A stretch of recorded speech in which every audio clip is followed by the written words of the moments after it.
All right, so today we will discuss methodology. It's a very important part of research and publication. And as you've seen in your well-written papers and books, explain everything in the proper places. That's why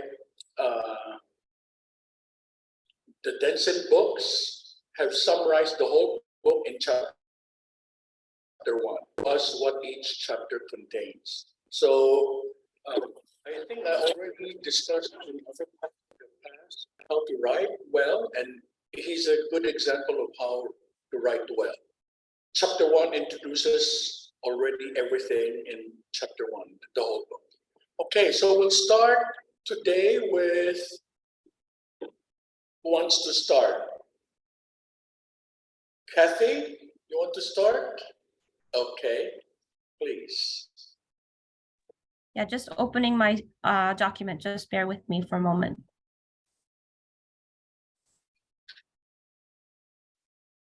How's your prep going with your big project? Yeah, thank you very much for asking. It's my last day before I report for duty tomorrow, so everything seems to be falling into place now. Yeah, thank you for asking. Yeah. How many participants and organizers will be there? Your staff and people coming? Yeah, so I'm one of the co-leaders, but including me, there are 10 of us. There are 10 of us. My screen looks a little funny, so just one moment. It was giving some green screen, but I think I can open at least. Maybe I should close my camera just for now, but I can at least open. Can you see this? Should I? Yes, we can see it. Thank you. Let me maximize the size. Let me maximize the size. On slide view. Yes, yeah. Okay, so, great. Can see it now? Yes. Yeah, so this is, I didn't cite the authors here, I'm sorry, in the title page, but the book itself is called Qualitative Inquiry and the Politics of Advocacy. Norman Denzin and Michael Giardina, I hope I'm pronouncing that correctly. They're very well known, as you said, and if you were to do any kind of Google search or even Google Scholar search, you will see that yeah, they are very well cited, and even in the whole series that they put together in the table of contents and other publications in the series, they're very well known. So I'm taking an overview of the book itself, and they are organizing into 3 sections. And as with again, I hope this is the format that you're working with, especially because we started with the philosophers and the primary sources themselves, but I thought I think it's a good way to think about our evaluations and our presentations. So if I had to boil down to an essence, what is being said here by Denzin and Giardina, there's two things actually, and this really, they're actually citing and doing a summary of each of the chapters. This is almost like 10 chapters, I think, in the 3 sections. And the first is really the linkage itself between advocacy and qualitative inquiry. So this is what they say when they're citing these researchers, Stake and Rosu. Advocacy within research is rooted in the origins of qualitative inquiry and the emergence of new forms of qualitative inquiry. So at the outset, if you're wondering, is there even kind of a relationship? What is the relationship? Yes, it's really very much that advocacy and qualitative inquiry go hand in hand. Part of the essence, I want to give a quote also. This is coming by way of Giroux, and it's also cited by the authors. So we have a choice about what kind of society we all want to live in, and how the urgency of that question at the current historical moment demands that academics take that question seriously and act as quickly as possible with passion and conviction. I think that quote we can all relate to, even though we're in a small Zoom room today, but I think we're all faced with that choice. But if I had to, again, really summarize what is being said here, those are two quotes that I would cite. So I mentioned that there are three sections that they have organized their book according to. The first is the theoretical reflections. The second is methodological concerns, especially around multi or mixed method research. And then finally, further reflections, actual examples about the relationship between research and political advocacy. There, sorry, before I go on, if I had to boil it down to one word, and this is the words that they use, what are the three sections? Theory, method, and politics. Theory, method, and politics. So I'm going to give you a summary at a high level, if I can, about each of the sections. So here's section 1. The theory is the first section, and you can see here as a whole the researchers side by side, and Stake and Rousseau. Again, I'm not sure if I'm pronouncing it correctly, but that's the quote that you saw just now in terms of the essence. But I want to go on to Stronach and Clark, because they are taking on this idea, especially around capitalism. The capitalism is their target, and they're talking about the relationship with capitalism and what they call the knowledge economy. And so education really cannot mimic, that's what they're saying, cannot mimic this failure-prone capitalism. And I guess what they're doing here is to show that oftentimes that is really what's happening. Coro, Jungberg, and Barco are the next set of researchers. And in terms of theory, their understanding is this, and it really comes to an understanding that if we're going to pursue truth, and do that in a form that they call corporative science, this is actually their perspective they're putting forth, and that answers themselves in the seeking of truth, in the pursuit of truth. Answers are what they call assemblages, and in this case, they're really meaning that there really is, how do you say, this is an anti-structural concept quote that they use. And so in a way, there is that outlines kind of the confusion it might be, but an understanding that in order to get to the answers and the seeking of truth, we might have to still be in a place of disorder and confusion. And then finally, in theory, to conclude, Stanfield II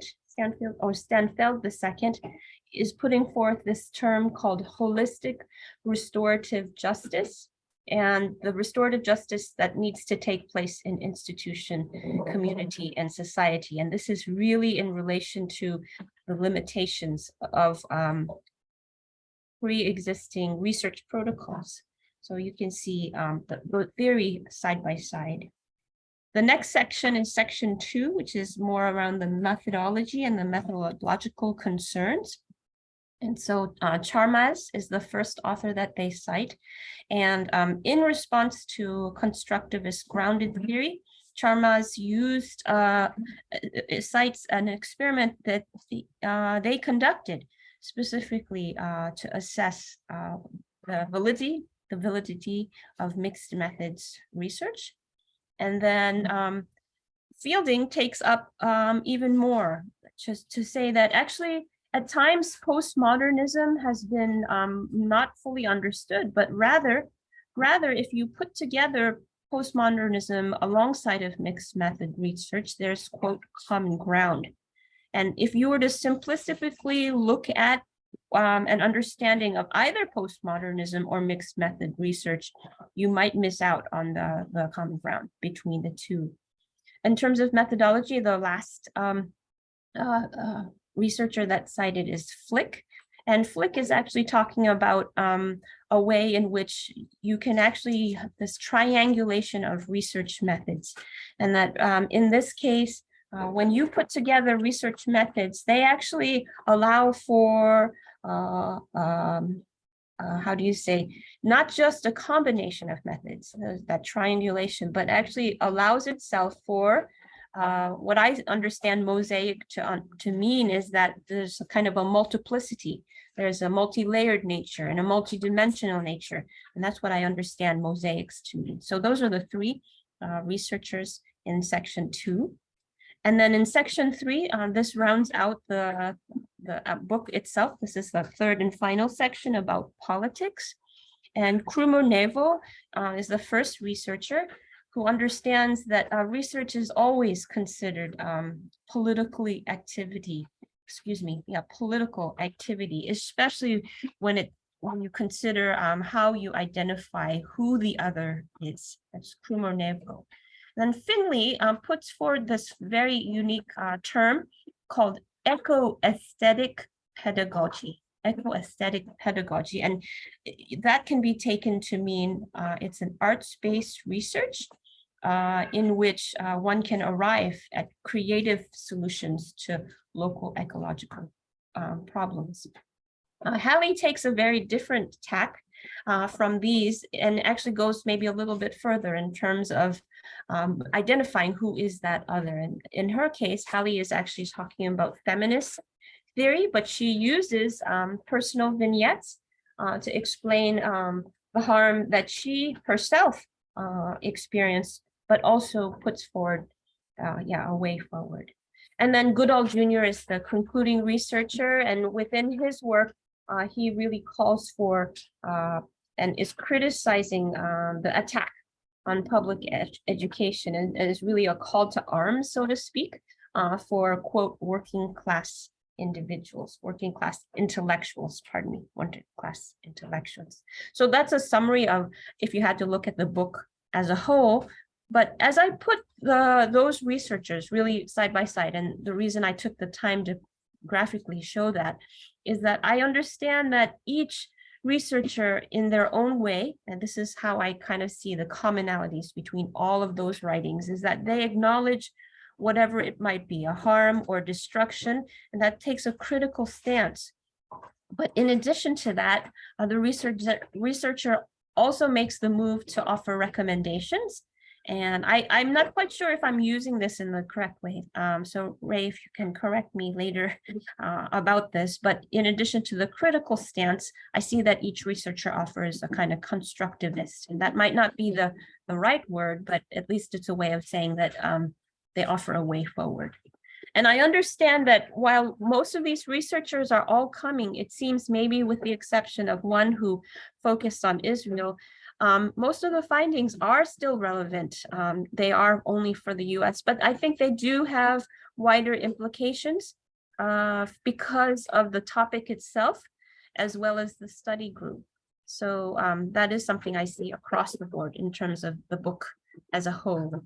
But I do see something very sharply contrasting each of the researchers themselves, and that is that the target of the criticism really differs according to each researcher. So, for example, Stronach and Clark take on capitalism. Hallie is confronting misogyny or patriarchy. And for Goodall Jr., these are just examples. I didn't give a full summary, but his target is public education. So that's a compare and contrast of all of the book.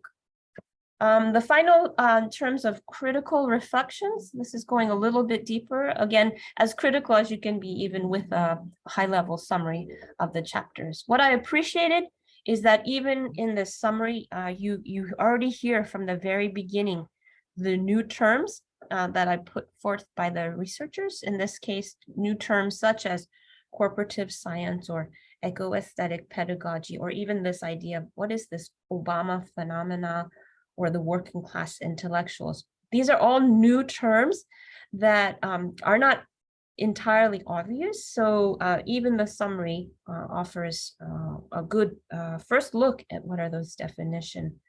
What I would have appreciated, especially since we are studying a lot more of the political philosophy, and maybe it's not because it's explicit in each of the researchers' writings themselves, but I would have really liked to see more of how researchers cited or took off points from or used or maybe addressed specific philosophies. So in the case of Krumo-Nevo, they do cite Pickering in their work, and then Cora Lundberg and Barco also do. It's explained according to Denzin and Giardina as the editors that they're looking at the work of Deleuze, Derrida, and Nietzsche. But again, that's just a start. I know you can only accomplish so much in a high-level summary, but for our class, for our purposes, I would have liked to see a little bit more. And then in terms of the tie-up with peace building, I was really struck by this. And if I had to think about this again, I might be using the words not in the entirely correct way, but if I think about the framing of critical and constructivist research, especially those philosophies, I do wonder how to relate those to the ideas of negative and positive peace. It seems as though you're trying to address both, but is there a one-to-one correlation? Not necessarily, and I think that's something to explore. There is a word of caution here, and I think it comes from the very beginning that for us as students or researchers that we can use our personal vignettes. In fact, our personal experiences do form our research or our study, but we understand that even our study is subject to bias. And we know from the very beginning, we've been already warned that sometimes our activism, our advocacy can get in the way of our research. And then the final thing that I want to mention is that while our research may not only engage within the academy, but at times even or within or be critical of the academy, but the researcher is also understanding that the researcher is really shaped by the economic and political conditions of the society. There is a blurring of the lines in the academy, as I learned, especially from the earlier researcher who took on capitalism, that you cannot separate those two, that what happens in the academy is often a reflection of even the economic conditions. So that's what I mean by that last part there. And then finally, in terms of recommendations, what I would have liked to see a little bit more, I do wonder in terms of, these are mostly, they're not opposing viewpoints, but they do have finer points where they do disagree. And I would have liked to see, I wondered if there were other researchers, for example, that would have used similar political, philosophical, theoretical frameworks and still ended up with different perspectives. That's one question. And I do wonder also whether researchers themselves, when they do take up particular research philosophers, could they end up with other conclusions? And I think that kind of goes back to what Ray's been emphasizing from the very beginning. I can't teach you what to think. I mean, you can learn that along the way, but I'm not going to teach you everything. And so maybe these readings could have been filled out a little bit more. And then I would have also wondered, and I think this is the work of the editors themselves, is I know the editors are very selective in picking 3 to 4 sections, selecting 3 sections, and then only picking 3 to 4 researchers to fill. But I do wonder how each would have been, and maybe that's because I already foresee something like a panel discussion. Each of these sections is kind of organized that way. So I do wonder how each would have responded to each other's findings. And that's the last page for the citation. So that's it. I don't know, I'll go back in case you have questions about my particular presentation. So I'll stop there. Okay, excellent. Kathy will now ask Ashe for her comments. Okay, so could you go back to the first slide, Kathy? Okay, the very beginning. Okay. Yes. The essence, that slide, this one, Okay. yeah. Okay, yeah. So maybe I'll try to answer some of the questions. Why are the authors more or less like-minded? Because Denzin has series of books, and yours focuses on political advocacy. And Chris's book focuses on another topic. And also Asha's book focuses on another topic. But yeah, it's a good point. If in the future, he could let all of them sit down and have a panel discussion and debate each other. Or maybe a big book which will bring all of them together. Okay, so usually for books there are limitations on page number and focus. He chose to do this because he had many projects in mind with co-authors like Jardina and so on. So that's one reason. And then I have a question to ask of you. Distinguish between critical and constructivist as you yeah. your paper. I was wondering about that framing, and that wasn't used per se, but I was naming it, but I wanted to clarify if I might be using it incorrectly, but it was just a way to identify that the researchers, when they presented, they weren't just attacking or criticizing, but they also offered a way forward. And I'm not quite sure in terms of if that's more of, how do you say, there's another word that I'm looking for that I'm kind of at a loss for, instructive, or I'm not quite sure what the word is. Yeah. Okay, great. Oh, anyway, wonderful. You followed the outline. You were reflecting based on what had been written. You've given your thoughts on how these could be linked to peace building and so on. Excellent job. So we'll move forward, but keep in mind, this book is not mainstream because most people would say advocacy is not research. Keep that in mind. But he's saying it is one kind of research. And the reason for which I chose it for Kathy is because doing advocacy for human trafficking related issues.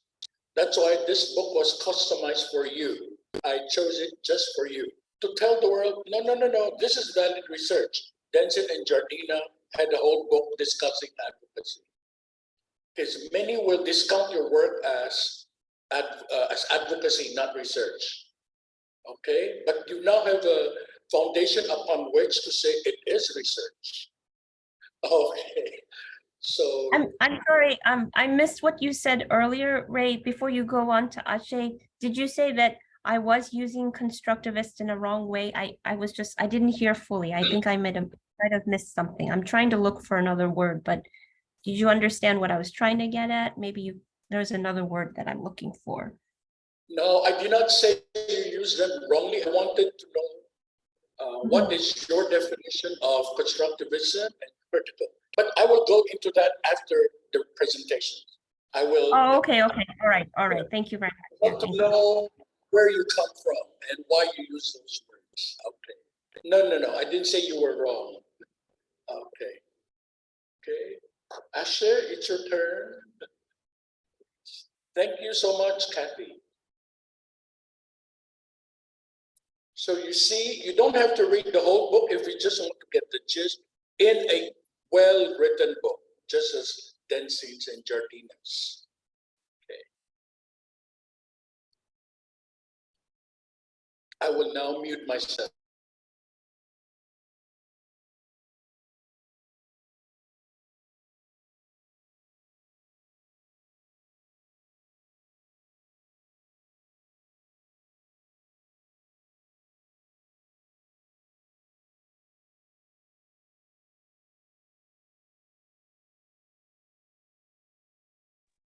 I could see it, Akshay. It came up. I could see it. It was there at your presentation. Yeah, in case you were wondering, I could see it.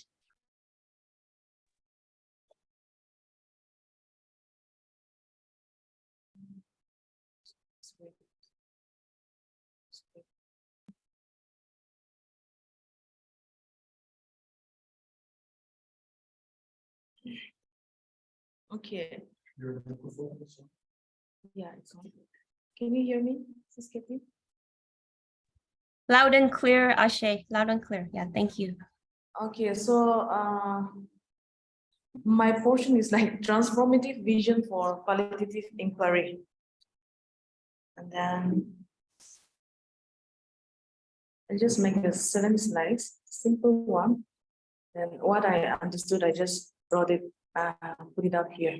Transformative vision for qualitative inquiry is a creative endeavor out of exhausted by the pandemic and then exhausted by the Zoom meeting and the larger bureaucracy of the higher education and exhausted by the political politics, exhausted by the cultural politics, exhausted by the death and suffering and anguish and inhumanity of it all. So it is like, what I get is, it is out of the tiredness of the structure and the system.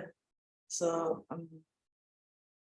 and then the second one, the structure is like, in this transformative vision for qualitative inquiry is comprised of 3 sections, and each in different ways, drawing attention to ways of performing, creating, healing, and questioning, disrupting, and revisioning the disciplines of qualitative research.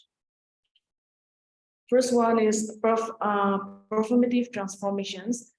Ron Pallis, he says that it is about like empathic capacity as a fundamental research strategy for those engaged in qualitative inquiry. So it is to do with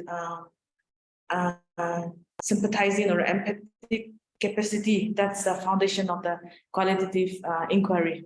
And Sophia Thomas says that autoethnographic as a pedagogy that brings healing to students and mentors. So sharing their personal experiences and also reflection that brings healings to the students as well as the mentors. And Alexander and William says collaborative spirit writing as a research strategy, a spirit that is formed through a connection between different individuals that motivates each other. So like connecting with the people that motivate and inspire, and then that's what I understood from this Alexander and Williams.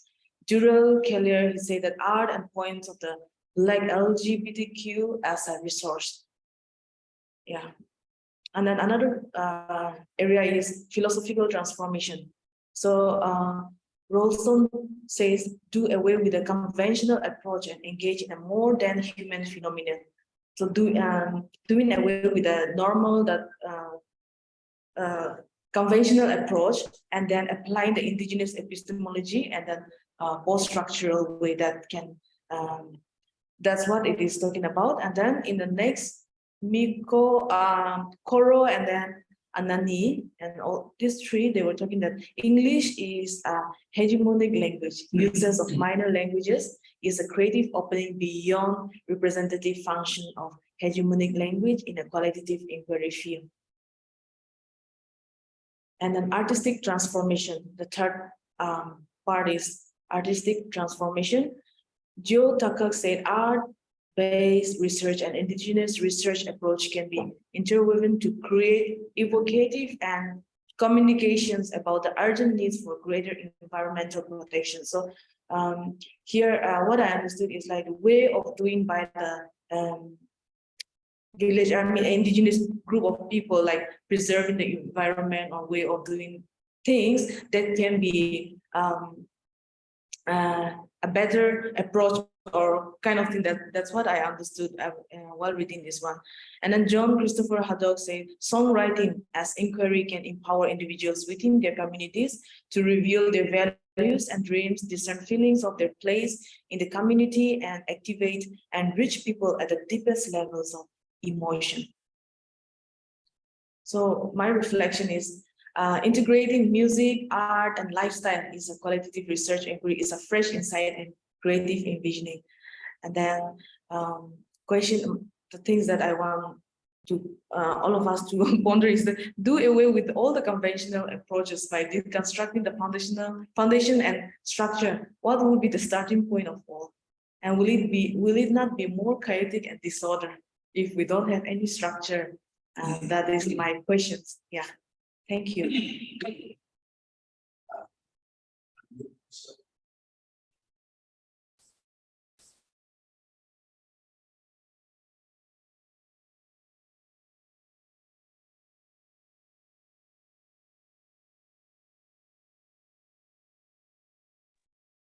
Oh, you're still muted, Ray? You're still muted. Yeah.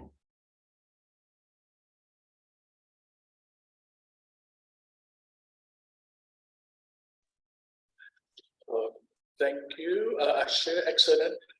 Reflection. Kathy, do you have reflections? Before maybe part of my reflections is a question. Could you go back to the slide, Ashe, about performative, transformations? So first of all, could you clarify what do you mean, or what does Denzin and Giardina, what do they mean by performative? I don't know what that term means in this context. Could you clarify?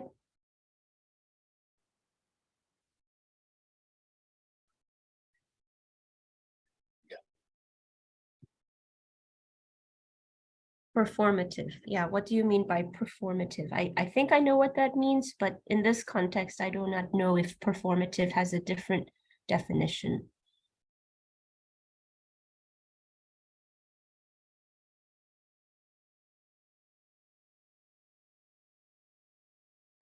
What I understood is like using art and music and also connecting with the people.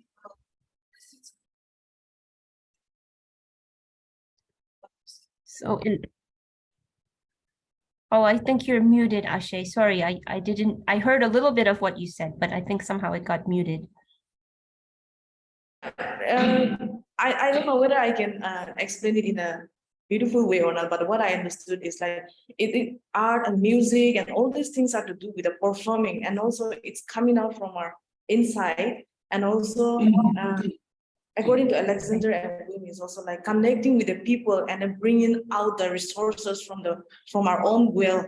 That is something that I understood like as a performative transformation. Okay. Not our own immersing in the community and then bringing out from our own will to bring changes. In that way, I understood. Yeah. I see. And if you could help, yeah, that's helpful. That's really helpful. Thank you for that, Ashe. I wondered also about something else as you think about this, because I really appreciated the reflection question that you asked on your last slide. Can you go back to your last slide? I really like that question.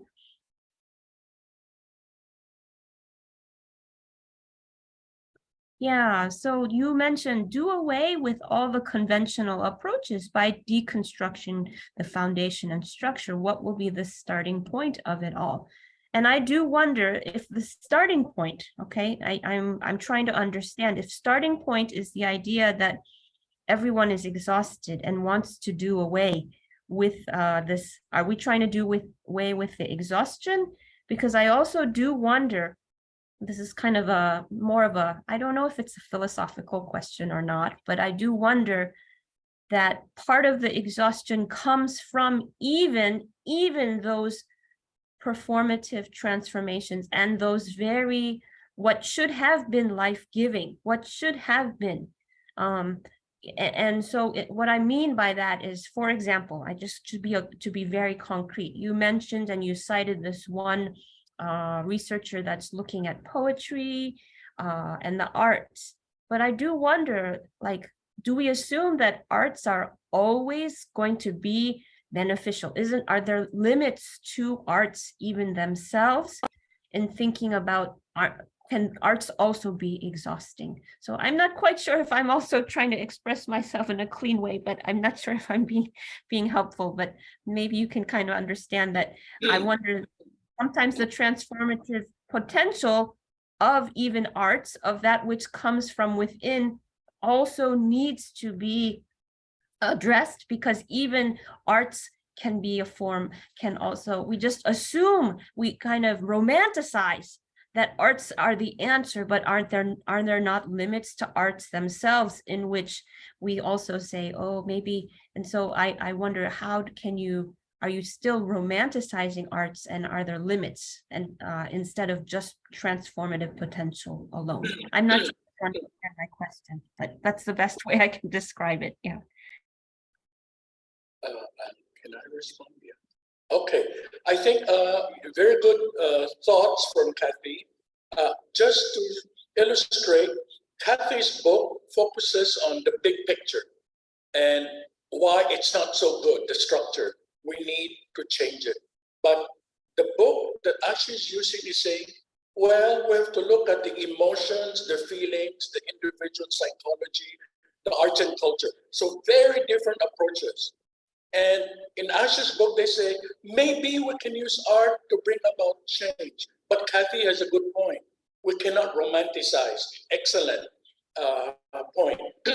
That just because we can use art does not mean it's the do all, be all, end all. We had a workshop here. I don't, Kathy, were you here with Jen Whiteman on creativity, resilience, and peace building? A whole day workshop. Oh, I missed that. I missed that one. Yeah, I missed. Yeah. Yeah, so she explained how culture can be used, the arts, for peace building. And then she gave concrete examples of how women, the youth in specific countries do certain things. And we had physical exercise here on how they do it. So, and then how Lederach used culture also to promote peace. Yes, your point is excellent, Kathy, that there are limitations. But this book talks about the little approaches and the non-traditional approach. So very different. And point well taken. It cannot be just because you use music, that's it, that's good.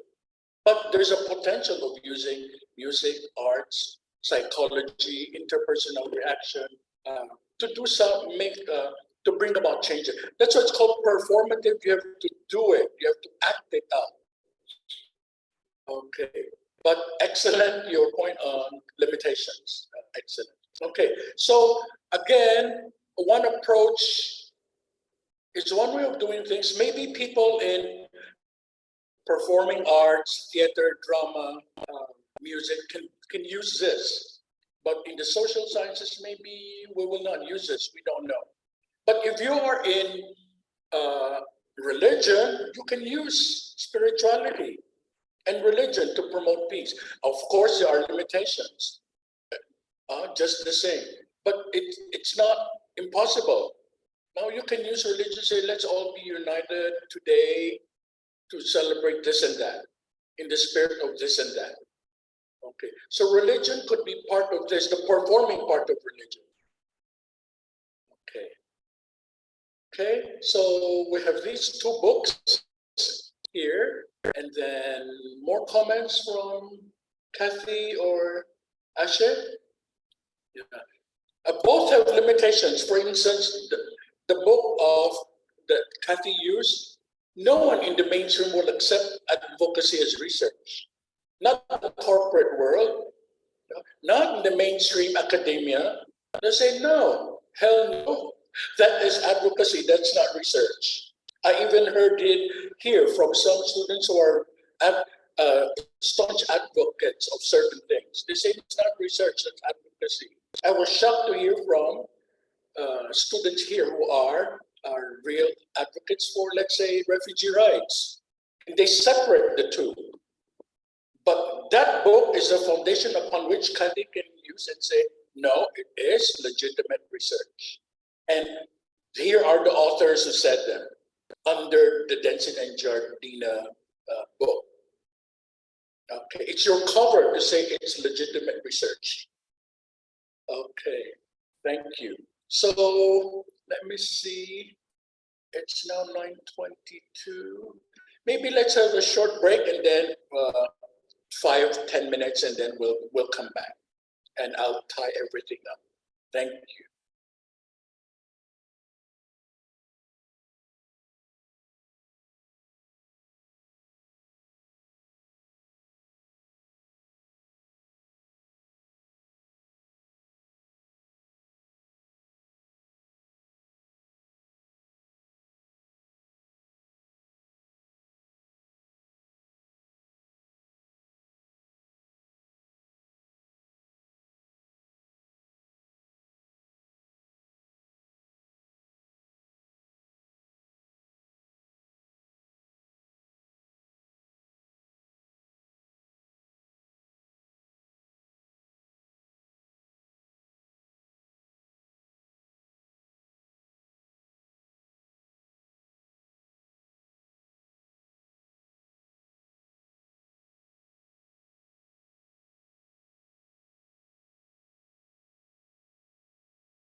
Yeah, Kathy, during the break, before we got our coffee, we had a little discussion here. I'd like to request maybe Akshay to share because she had some insights. She has a regular monthly workshop with Dr. Mark and Mio and Chris. So, okay, so what she shared with us is relevant to her presentation. Yeah. We were just discussing and then reflecting back on Dr. Mark's words. One day he was sharing that in the future we might not have a system anymore, in a sense like the present system, because the pandemic has showed us a way even to do in a different ways. And also we were also discussing that this paper is all about what I understood is like doing away with the technical things and then coming out with our, I cannot say originality also, but coming out from our own and then enjoying, for example, some musician, they get PhD by just being a singer. Some, they are an artist, they get their degree just by doing what they like without struggling with the technical things and all and the structure that. So I just imagine that this paper is talking about that kind of things. And then I was also imagining, who knows, even in the future, if I'm in line with this Dr. Mark, in the future, we might not have that this kind of research, or are we moving towards that one? That's what I was asking to Dr. Ray. Okay. Yeah, Kathy, you want to react? Or Yeah, so in terms of, the end of a system or how someone who is still trying to work within the system or work outside of the system, are they still considered legitimate or credential? Like what happens? Do they have the same credentials? And what, yeah, I'm really just thinking about that aloud with you and just wondering, yeah, I do wonder, like, is somebody automatically considered a peace builder just because they are acting out of particular, and what are, does it have to be specific? Are there not universalities also that are enough? Is there a kind of baseline or a benchmark by which, and so I'm just wondering, like, maybe I'm asking the wrong questions even. That's the thing, like if we're going to deconstruct, you can't even talk about a baseline or a benchmark or credentials or anything like that. So is it a free for all? And the free for all, what you still have to have some guiding principles, do you not? Yeah, so yeah, what are, it sounds like you're trying to be radically inclusive, but at the same time, I'm wondering, you cannot, there are limits to that as well. I'm trying to think aloud with you. Yeah. yeah, great thought. Should there be a baseline? Should there be a minimum? And I think Dr. Mark's answer, I hope I don't misrepresent him. You can always ask him, is there are no such thing as peace experts. He said that in class. And in fact, he is a very well-known peace advocate all over the world. He's invited to give presentations in Spain, talk about Canada, the French Quebec, to talk about UK and how it splinters and so on, globally. And he said, I've been doing international work, and at PAYAP he invited, let her up, he came here. But this, I attend all of his classes because I want to know how he thinks. And I have lunch with Dr. Lee, so I want to know how she thinks. So I pretty good picture of each faculty member. And Dr. Mark said in class, which I sit in, he said, I've been doing a lot of international work. And I don't think that's how peace is done. It should be local. That's what he said. So he stopped doing everything international. He says, how can Foreign people tell the local people what to do. The contexts are different. The time frame is different. And how do you impose certain values in another country? And your historical development is different from the local historical development. And then he started using local culture to promote peace at the local level. He even asked this question in class. Maybe the direction of peace is doing local things at the local level. He was asking himself openly. And in fact, there's a research on using Buddhist folk tales to promote peace without the moral lesson. Just by talking about folk tales unites the people. It has nothing to do with the message of the folk tale. It has something to do with everyone knows what Buddhist folk tales are, period. So that could bring about peace. So that is how, I don't know, how revolutionary he is. He's just against the big structure and foreign model. I hope I don't misrepresent him. That's why he stopped doing all of these big international things. We have funding for big international things. We decided as a faculty to give that money back to PAYAP, and PAYAP can use it for other purposes. This is how his thoughts are. And Dr. Mark uses music. The first time I had a project with CCA 2016 when I first came. Upon arrival, I already had the YAPA, Young Ambassadors for Peace of Asia. He was teaching human rights. Guess what? Using music. He was singing using his guitar. So culture can be used to promote peace. He actually did it. And then I asked the participants, how do you feel? They liked it. Because the impact is to the heart, not to the brain. You see, it's different approach. The rationality and passion are different, but you can use one or the other or both. And he also uses poetry, right? Ashe, they have to write poetry. They have to go out to the meadows here, to the lagoon, think about something and come back and write poetry. This is part of the lab project. This is resilience in peace building. And Ashe has written a poem. Yeah. Dr. Mark is actually using the performative transformation. Music. Next will be music. The next meeting will be music, arts and music. So it might be little, the change might be micro yourself. That's one approach. But then there's the macro approach, which is the critiquing the macro system and wanting to change it. So you can work on different fronts and fields. Again, maybe for our department, we will maybe not accept a singer, just singing will get a PhD because we're not in the Department of Music.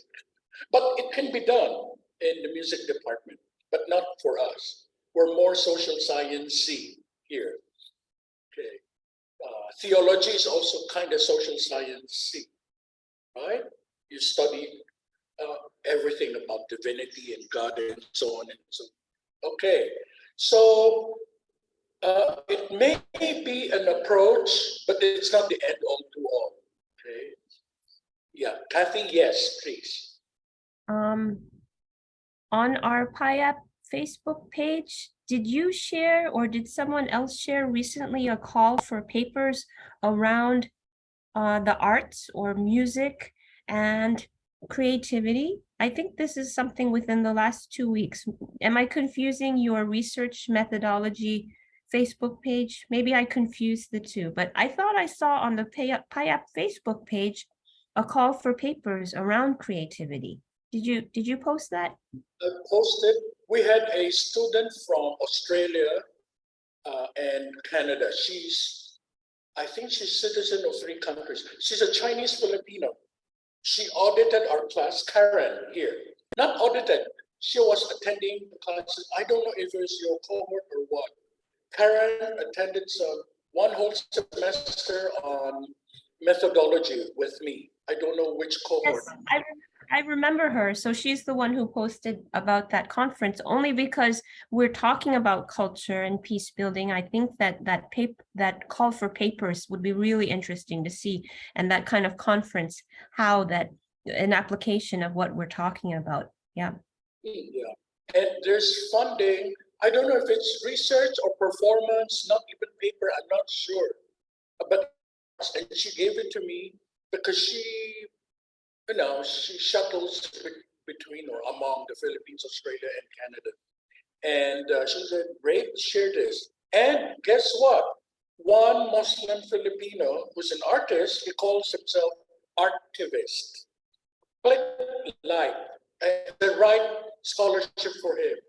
Uh, so I'm glad he saw that. He's a Filipino Muslim. He's also artivist. So I hope he applies for that. Yes, it's using the arts. So Karen shared it with me and I posted it. Yeah, so actually it's a scholarship. It's a Art for Peace scholarship. Art for Peace scholarship. So it's exactly what it's researching with a team of international scholars of art and war. So yeah, I mean, that might be in line with what Ashe, you've done already some research about that. If you want, I can share with you on Facebook since we're Facebook friends, or yeah, would you like me to forward that to you? Yeah, I'll forward it to you. Yeah, only because I have other friends who are doing peace building and arts, and I forward to them, but I'll forward that to you. It is based in Australia. Okay, wonderful. So if you have other scholarship announcements, Dr. Lee, I think wrote everyone, don't send her information. She's too busy with many things. Send to our Facebook page directly. If you can post, if you cannot, then maybe I can post them on your behalf. Okay. And then our emails are club. My email is full now. I'm migrating to another email account. So, okay, wonderful. So that's the score. You can do micro approach, which is the performative transformation. It's self-transformation and understanding what the world around is, and then do something about it. And macro, which is the Kathy's book, looking at the big picture and critiquing how capitalism had affected human trafficking, for example. Okay, now I will share my screen. Or let me maybe just briefly share Chris. Chris has a chronic problem. Maybe he'll share with you. But anyway, maybe you know already. So he had to see the doctor.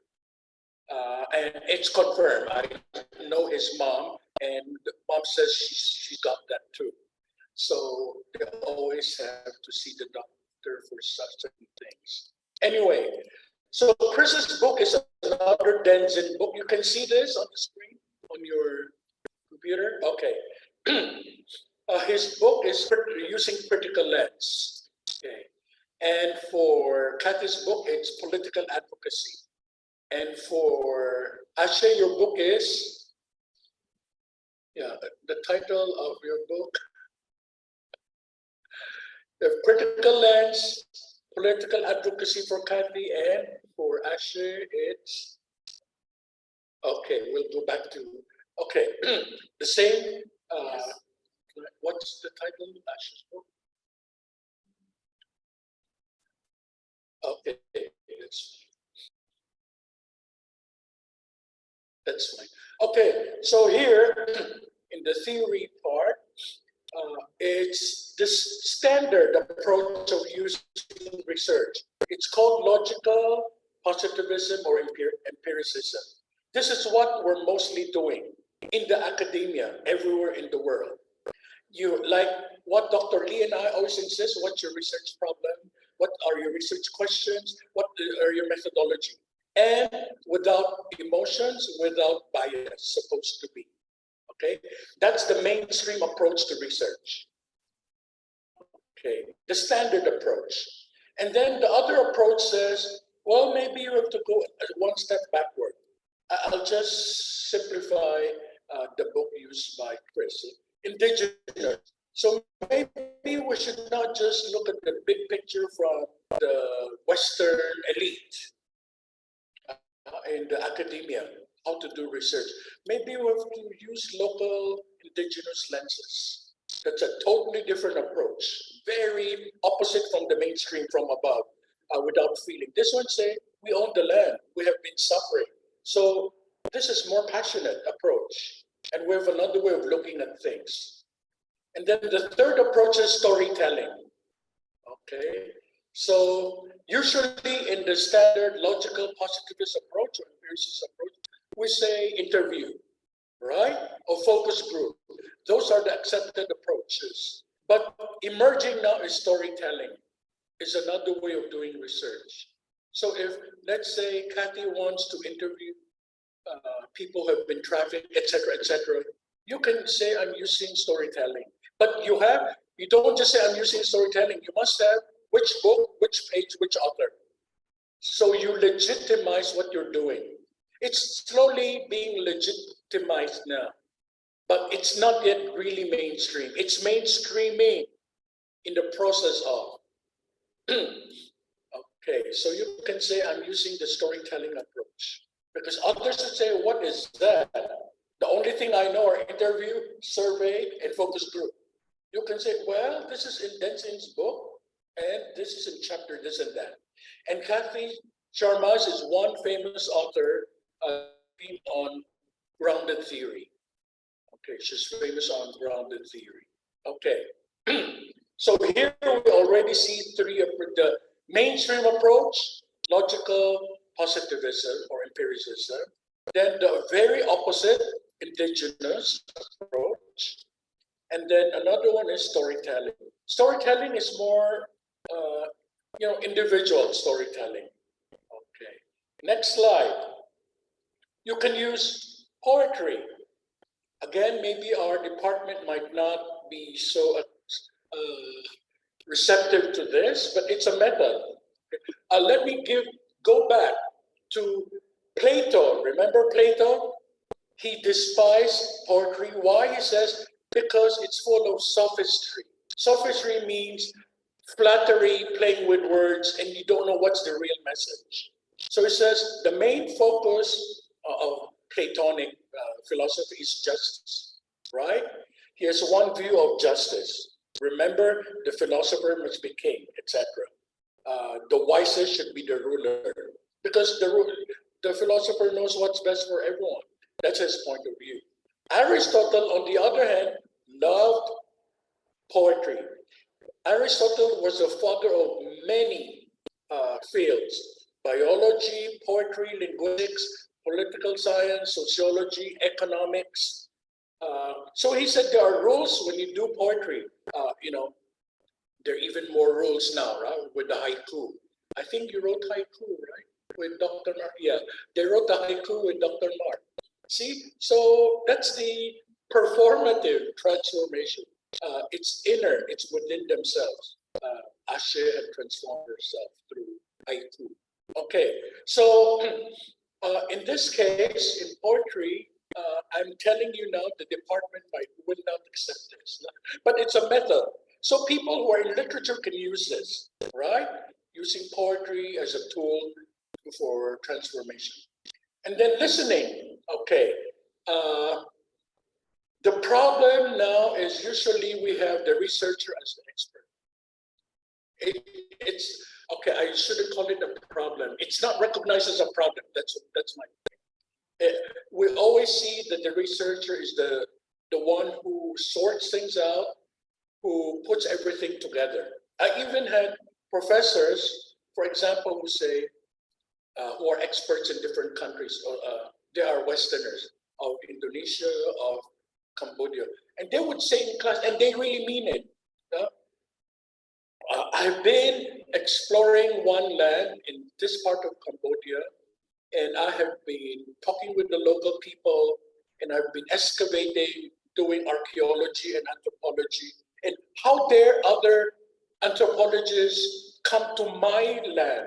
I was We were shocked to hear this, but the professor didn't realize this is like, excuse me, you're not, it's not your land.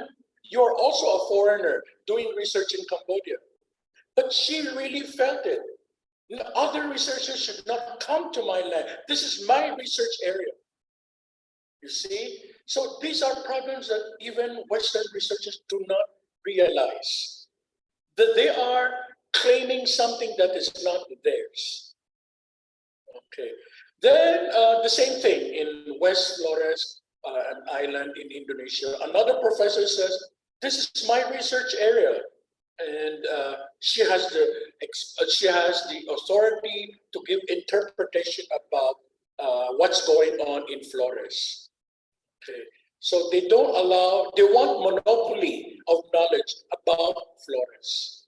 So these are issues we should be concerned about. That's why the listening part now says we have to listen to the people and write, even if we disagree, what they say. Okay, it's not just we want to confirm what we believe in. That is bad research, remember? If you only want to confirm what you believe in, that's not research. Oh, there's crime happening here. Oh, there's human trafficking here. Oh, there's murder here. And you want to prove. But listen to all sides and then you write everything, whether you agree or not to what they say. And then queer. I don't know what's queer, huh? I should do research on this. We should ask Chris. This is his book. You know, queer, right? LGBTQIA plus. So they have the right to do auto-ethnography because who are we outsiders to talk about them, right? If we're not LGBTQIA, we may make claims which are not true. So oftentimes in the literature, they say, let the queer people talk about themselves. Now there's a big debate on transgender rights. I think in the Western world, both sides of the Atlantic, big issue in the US and in Western Europe. Do transgenders have the right to join Miss Universe? I think they're letting them join now, and to join Miss USA, I think they're allowing that now. There's a big debate. And then should transgender be allowed to play in competitive sports? It's a big debate going on. Some say yes strongly, some say no strongly. Yeah, and there's a fight even between the transgender, among the transgender group. Okay, so those are issues. And then the last one is when we're talking about nature, this cannot be collaborative writing because nature cannot talk. It's us writing about nature. Okay, so it's us. That's why that's called post-human research because humanism assumes we're all human beings. We have a common earth. This is our future. But post-humanism would say, what about nature? They're not human. Yeah? They should be included in our concerns. But we cannot talk like we are collaborating with nature when we do research. They cannot talk. Okay, that's one aspect. Let me see. And another one. Yeah, when we do research, this is what I alluded to earlier. In active listening, we should write everything which came out of the listening research method. Okay, this one says listening is a research method. Emergent, the themes that arise. It's not considered a legitimate mainstream method, but this book says it is one way of doing research. That's why if you want to use this, quote the authors, quote the books, and that's why I always ask all of you, have a powerful quotation and write the page number, because you will go back to them later. So if you have them now, then you can already have the page number if you already write them here. Okay. So it's not yet legitimate, but that's why they're saying we should not omit what had come out of the when you listen to somebody, using listening as a research tool. Okay. So that's the problem when we just want to confirm what we believe in. We just write what we believe in. And you say, oh, this person said this, then we omit what the other things they say. Okay, and then, yeah, the messy middle, nothing, again, I always say this, nothing is perfect in research. There will always be some issues or problems. And this one is fragment of a Western, so I have a friend, he's the editor of one journal on peace education. Oh, he's one of our keynote speakers, anyway. Dr. Ed Brandmeier, he's American. And when he talks, he always says, I am a white man, cisgender, and I have my white privilege. He makes it clear. Then he situates his discourse and say, but the indigenous people think this way, women think this way, and my family is this. So we should recognize our privilege. And he does that when he talks, and very powerful. So that is his prologue before he gives his talks. I'm white, I have white privilege, I'm male, and I know I have privilege when I speak. And please recognize my limitation, and I would listen to your critique. So very powerful. So this is like this is the whites recognizing that their viewpoints have limitations. Okay, and he will talk about spirituality and peace education for us in our conference. Okay, so here you see other ways of doing research. Even this book gives more different views compared to Kathy's critique is very valid. They're all like-minded in the political advocacy book. This one is more varied. Okay, Ash's book is more like-minded, the arts and culture people. See, yeah. So it's hard to put everything in one book. So I think he did his best with his co-authors how to divide the books into different aspects. Okay, so that is Chris's book. I'll let him discuss his own critique. I cannot represent him. Okay, now I'll go to another. This is the textbook that I'm continually updating. But you always see little parts of it. Okay, here. This is chapter 4 on methodology and framework of analysis.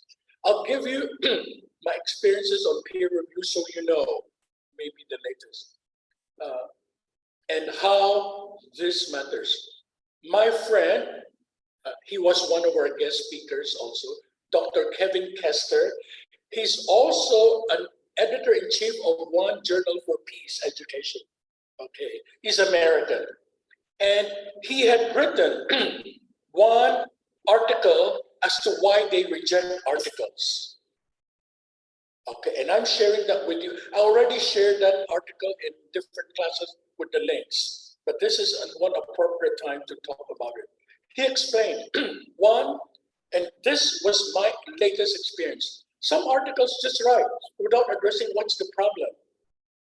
I recently rejected one article for an international journal because the article was about the use of Ayurvedic products, and they say in India, and it's a 18 to $21 billion industry. And that was the research. So I say, what's the problem? Everyone is using Ayurveda in India, and it's an 18 to $21 billion industry. There's no problem. So I rejected. So it's like, everyone's using Ayurveda. It's just an exercise in writing. Okay, that's one problem. You don't have a problem, it's not an acceptable paper. Like, you just write. So, and the findings are people use Ayurvedic products. I say, of course they do. It's India. You know? But in very nice diplomatic language. Okay, I said, as is, it's rejected. Because you are talking about something which makes money and people are already using. So this is what Dr. Kester said. Start with a problem. And I always say that to all of you. That's what my professor told me. Ray, what's your problem? Go straight to the point. What is the problem you're addressing? And I'm sharing that with you because I want you not to go through negative experience. Like people will say, you're writing and then we don't know what your focus is. What's the problem? Okay, second problem. This goes also with Mr. Ong Saya.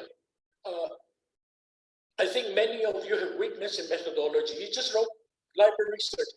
I was very happy they accepted his paper for publication in NIDA. However, he had to identify what is the problem. I'm sorry, the methodology. They say they don't like library research. I say, of course they don't like. You have to go back to your books. I say, do you have your books? Okay, let me just write so I don't forget. Problem statement first, then methodology. He just wrote library research. I say, that's not acceptable. The vocabulary you should use are the following. 1, qualitative research. 2, document search. And 3, case study. And then we went through the Creswell and Creswell book. I showed him, you can do this too. Go to the chapter on qualitative research.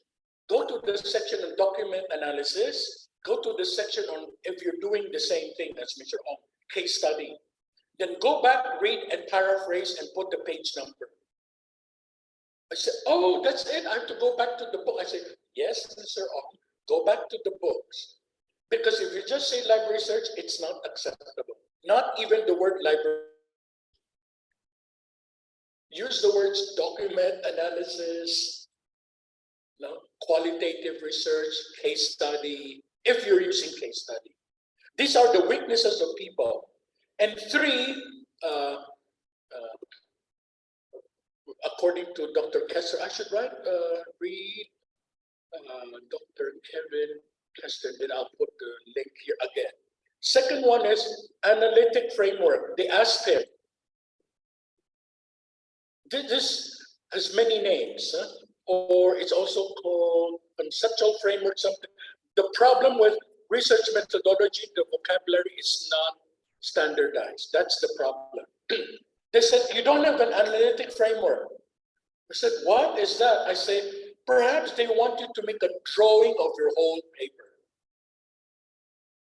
That's basically the figure of your whole paper.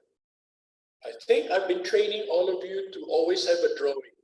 That's how I was trained too. I'm sharing with you. This is actually an issue with Mr. Ong. Let me see, I made him his drawings. I'll share with you. We'll jump to that before we forget. My computer is very slow.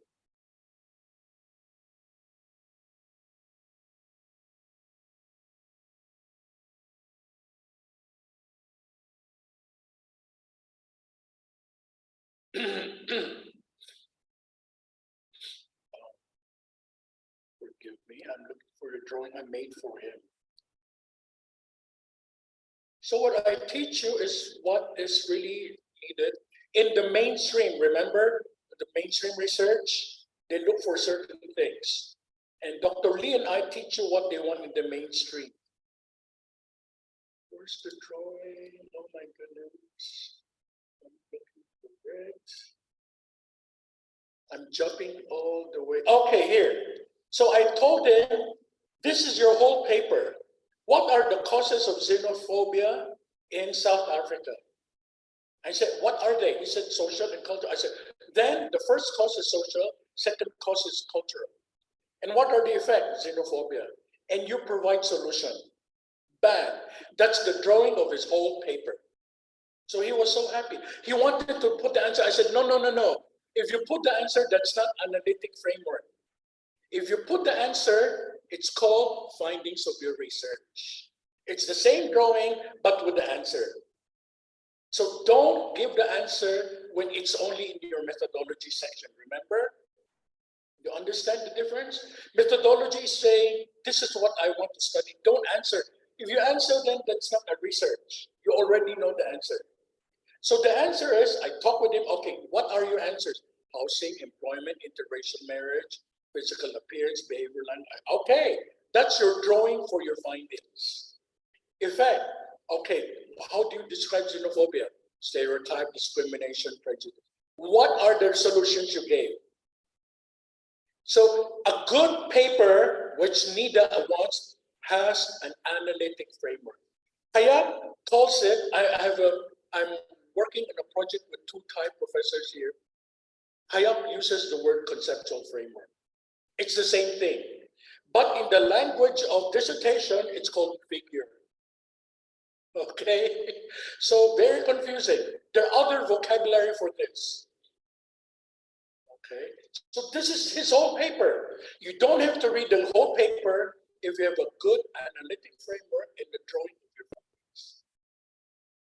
Remember, I always tell you, make a drawing of your findings. And they asked Mr. Ong. Okay.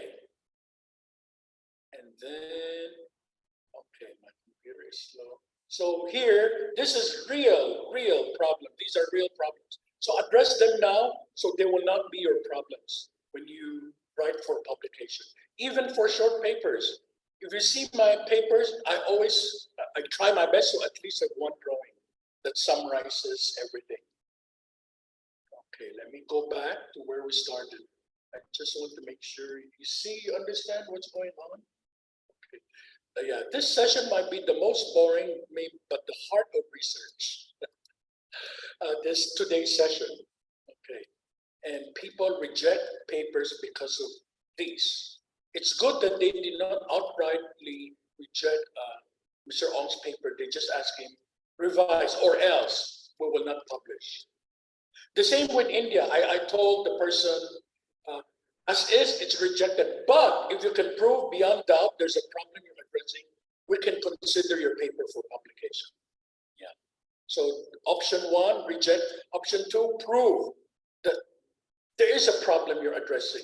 If there's no problem, then it's not acceptable for publication. Where are we now? Okay, methodology. So you need the figure. What else? Oh, conclusion. It's related to the problem statement because the research of the Ayurvedic product of India had no contribution because there's no problem. They are related because Indians are already using Ayurvedic products and it's an $18 to $21 billion industry. So your paper has no contribution. It's already making money and people are already using Ayurvedic products. So 1 and 2 are related. Okay, the contribution of your study, of your paper. Okay. Another problem is, analytic framework helps you because you know what you are studying. The problem with the Indian paper that I am reviewing now is the title is Social Demographic Profile, Green Marketing and the Use of Ayurvedic Product. So I checked everywhere. The hypothesis is a quantitative paper, age, gender, and education. Fine. So that's the independent variable. But I said, this is kind of minor. Gender is social construct. Sex is biology. I think you're looking at biology, not the social role. Anyway, that's not the main issue. The main issue is, why did you use green marketing all over the place when your dependent variable is Ayurvedic product? Green marketing was not a variable. You did not test. There was no quantitative use either in the independent variable or in the dependent variable. So it's a declaration. I say you have to remove everywhere. In the whole section on definition and literature review on green marketing, the title is green marketing. The conclusion is green marketing. I say it's a declaration. You do not use it as your variable of your study. So the analytic framework helps you identify what are you really studying. Did you really study green marketing? No. The researcher only studied socioeconomic profile, independent variable, and Ayurvedic product, dependent variable. They tested it with statistical tests. I say this paper is rejected also because you don't have internal validity.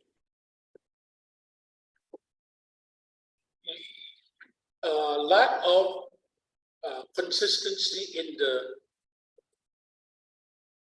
variables that you use. You have a decorative variable which serve no function. It just lengthens your paper uselessly.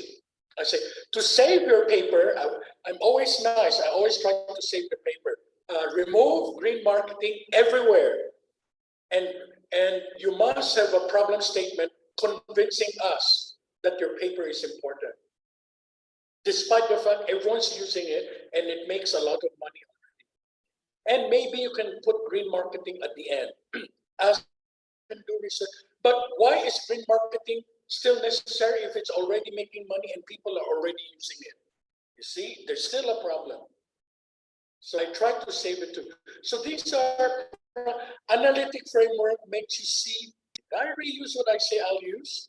So with these, the keywords also matter, right?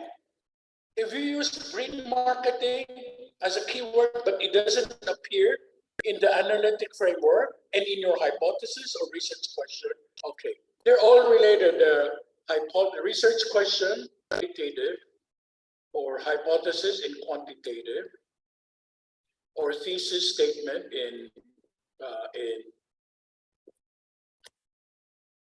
other papers, then you should throw away those words. So you need internal consistency. Everything should be written. Do you see what I'm saying, what I'm getting at? Okay, don't have decorative words that you don't use. But I think this is a good group.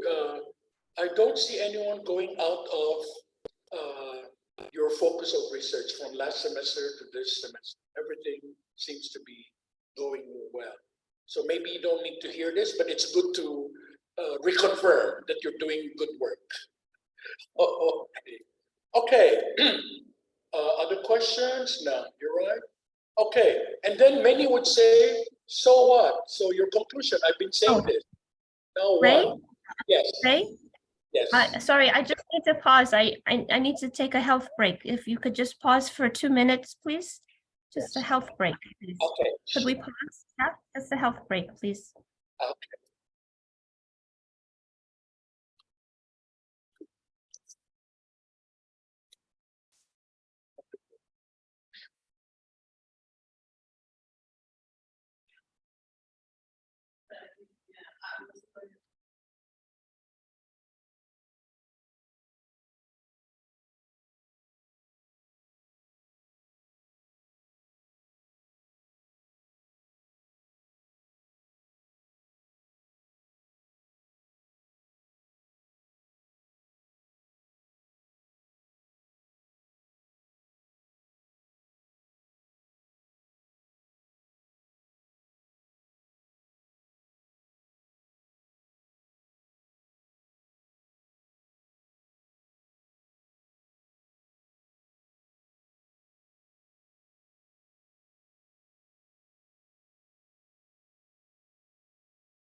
I'm back. Sorry about that. Thank you for pausing. Okay, so consistency, internal validity, meaning use the same keywords everywhere.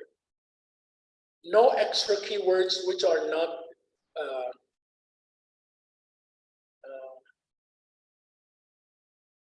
okay. Don't use words which were not studied, not really studied. I hope that's clear. Huh? Yeah. In fact, I sent my review first to the editor-in-chief. Of course, he's American. I said, sorry to tell you, but I have two reviews for this paper. One is outright rejection, but if the author changes the title, remove green marketing and green marketing everywhere, and have a problem statement, then we can accept this paper. But to convince us this paper is really important. So internal validity means you're studying the same thing everywhere.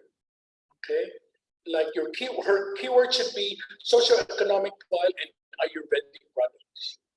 And I don't know him or her, but the author also used the word consumption to mean use and to buy. They are different. I say in the economic cycle, production, distribution, circulation, marketing, and sales and use are different. Don't confuse these words. That's from my economics 101. I didn't say that, but it's you cannot confuse these words. They mean different things. When you say use, are you actually meaning buying or using? They are different. You have to be clear in your terminology. Because what are you measuring? Use or buying? Okay, so you have to be consistent everywhere. Okay, one more thing before I forget.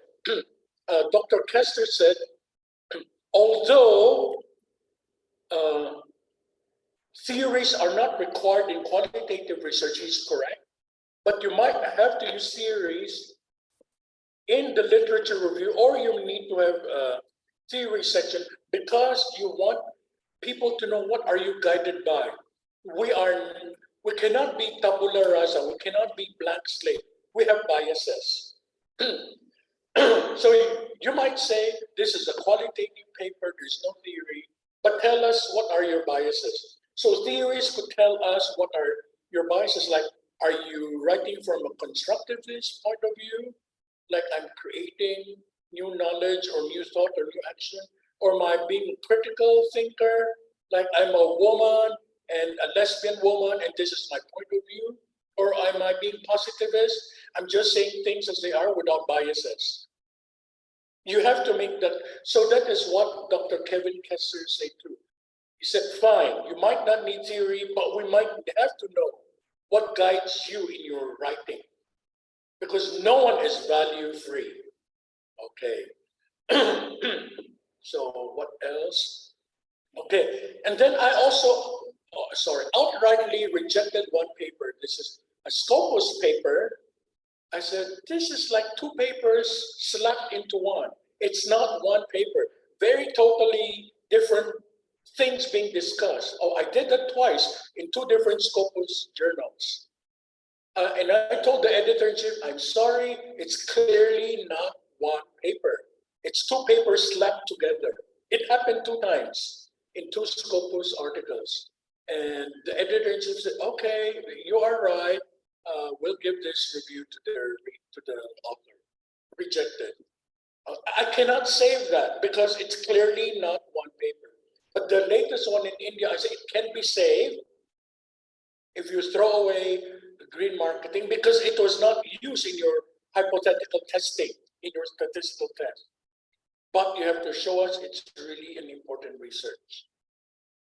Okay, so that could be saved if the author can rethink. But slapping two papers into one just to have the page number, it's not a good idea. And then, yeah, others are uneventful. So people write the way they're expected to write. So I accepted many papers. I'm telling you only the horror stories so you can avoid the horror stories yourself. But most cases were good and fine and well done and accepted. So don't get the impression that horror stories are an everyday thing. They're not. They're exception. That's why I remember. And please avoid those horror stories. What else? Yeah. Others would say, so in your conclusion, so what do you want to do? Well, what do you do with the knowledge? So others would say description alone is not enough. Yeah, description is necessary, but not sufficient.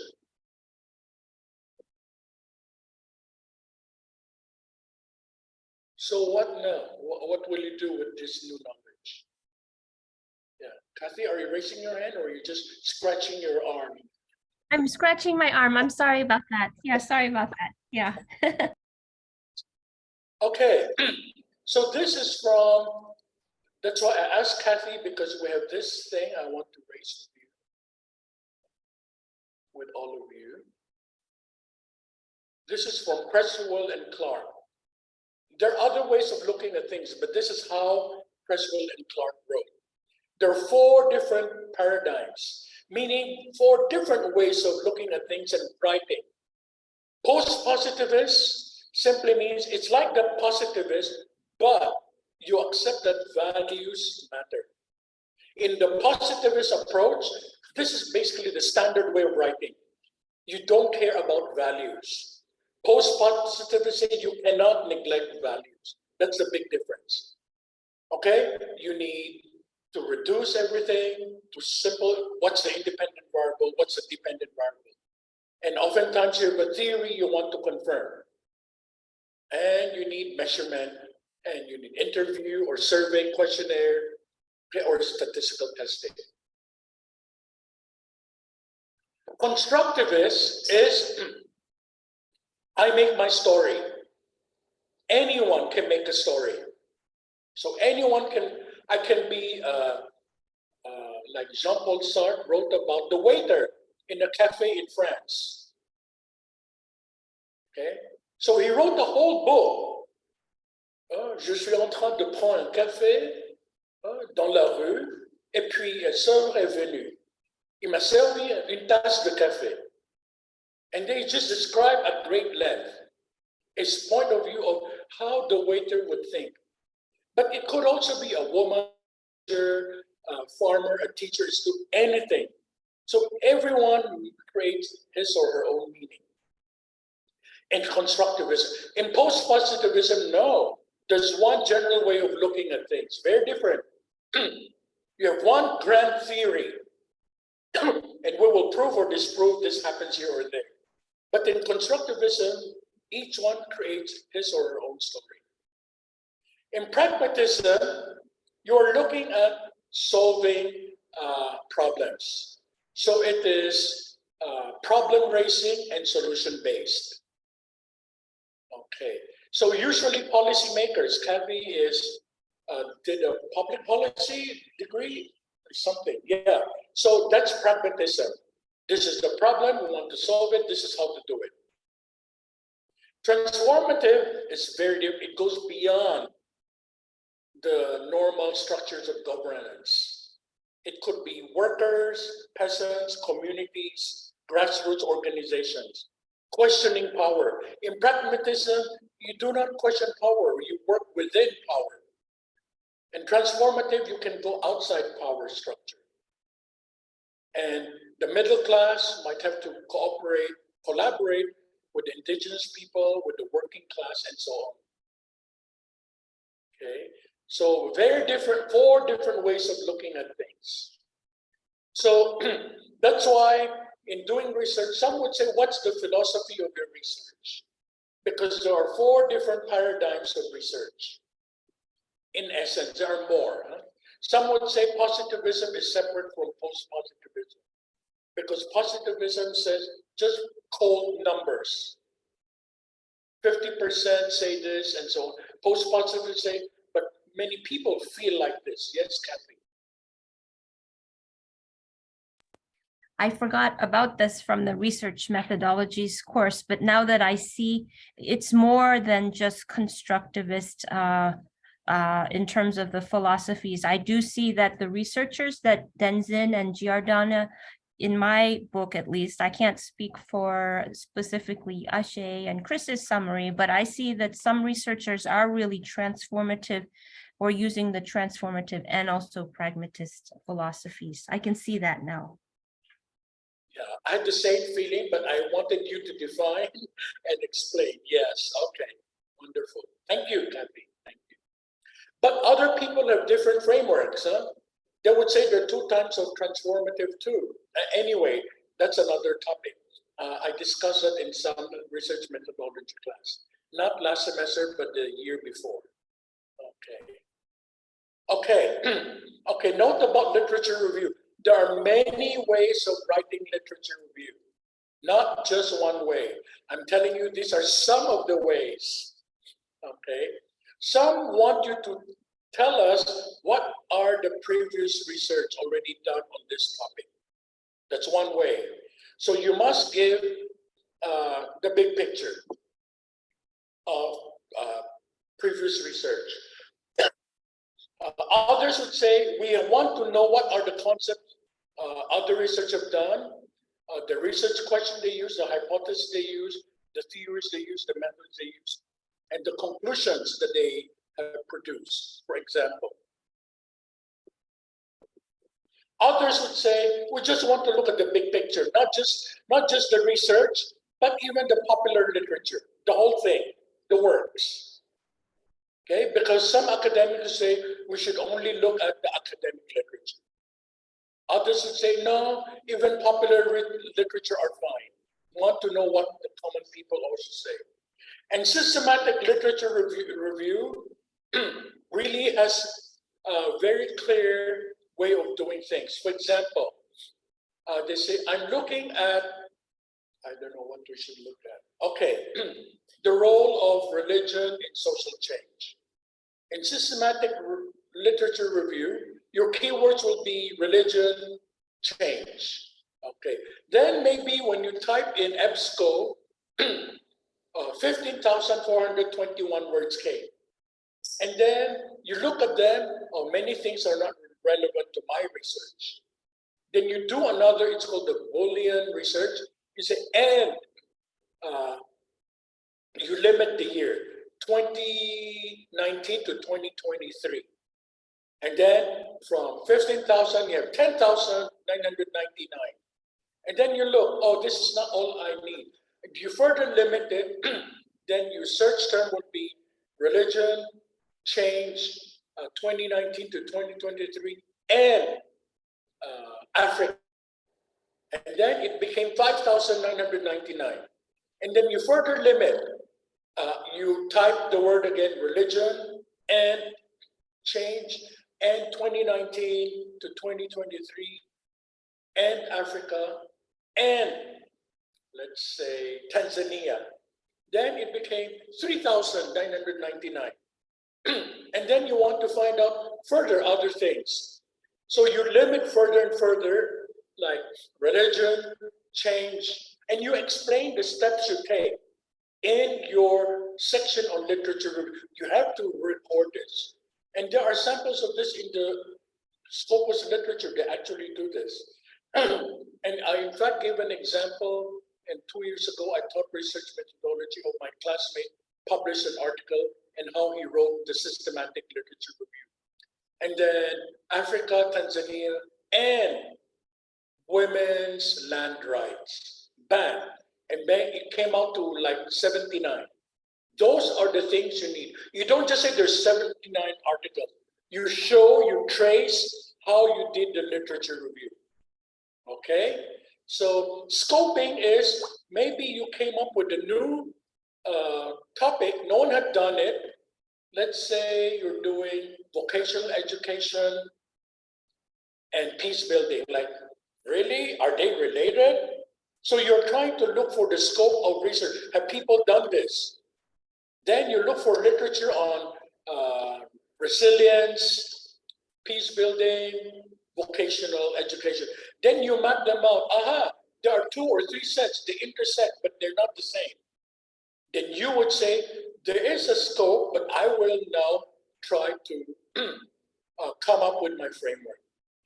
Then creating your literature review, your theoretical framework, maybe this is one common way of doing things is, you say there are 4 literature. Let's say one is gender studies.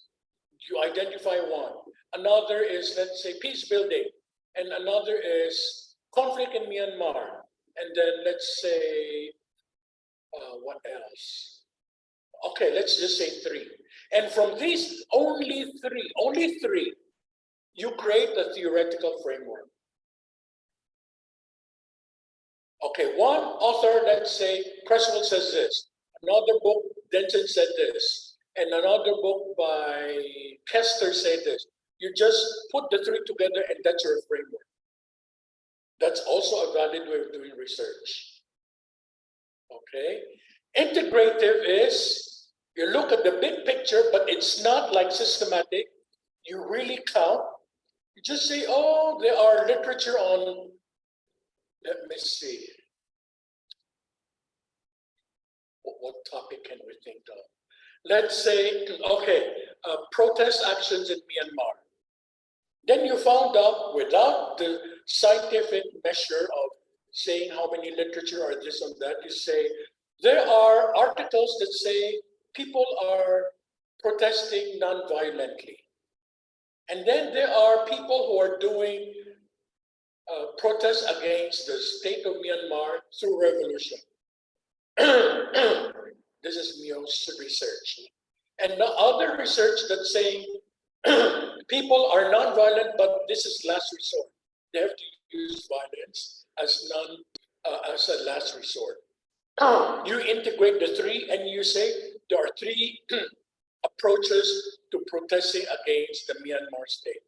But not like the systematic, you did not actually look at the 50,999.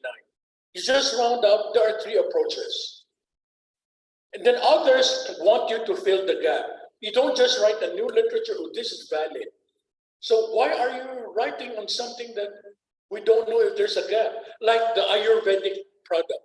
There's no gap. Everyone's using Ayurvedic product in India. Everyone's using turmeric. Everyone's using cloves. So what's new? And it's an $18 billion industry. So you're not filling a gap. And Dr. Lee would want you to make sure you're filling a gap, etc. There are many ways. The problem is you have to satisfy everyone in the committee. That's your challenge. And not only the committee, the external committee member, which is a surprise. You don't know what they want. You will have like 2 external committee members. So the best is try to know what each committee member wants and try to satisfy everyone. Because if you try to do shortcut, it will haunt you during your defense, right? You don't want to be haunted during your defense. You want to be protected before the defense. Me, again, each faculty member is different. I tell my advisees, ask everyone what they think, what they want, what direction is right or wrong for you. Ask everyone. Other faculty members say, no, you should only listen to me now. And I respect them. If they say that, I will tell my students who are their advisors, I say, no, I will not, because I was told by X and Y, they prefer other people not to interfere.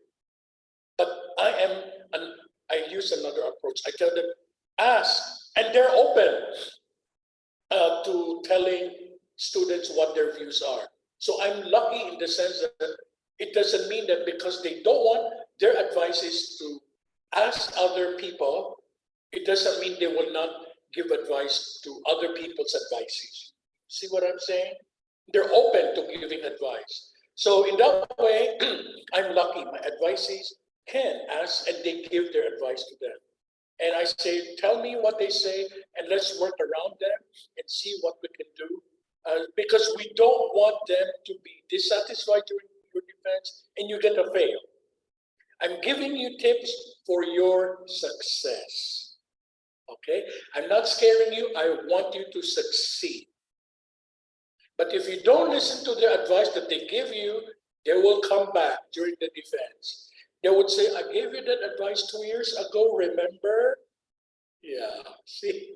So I want you all to succeed. So please listen to the advice of all faculty members. And each one has a different expectation in literature review writing.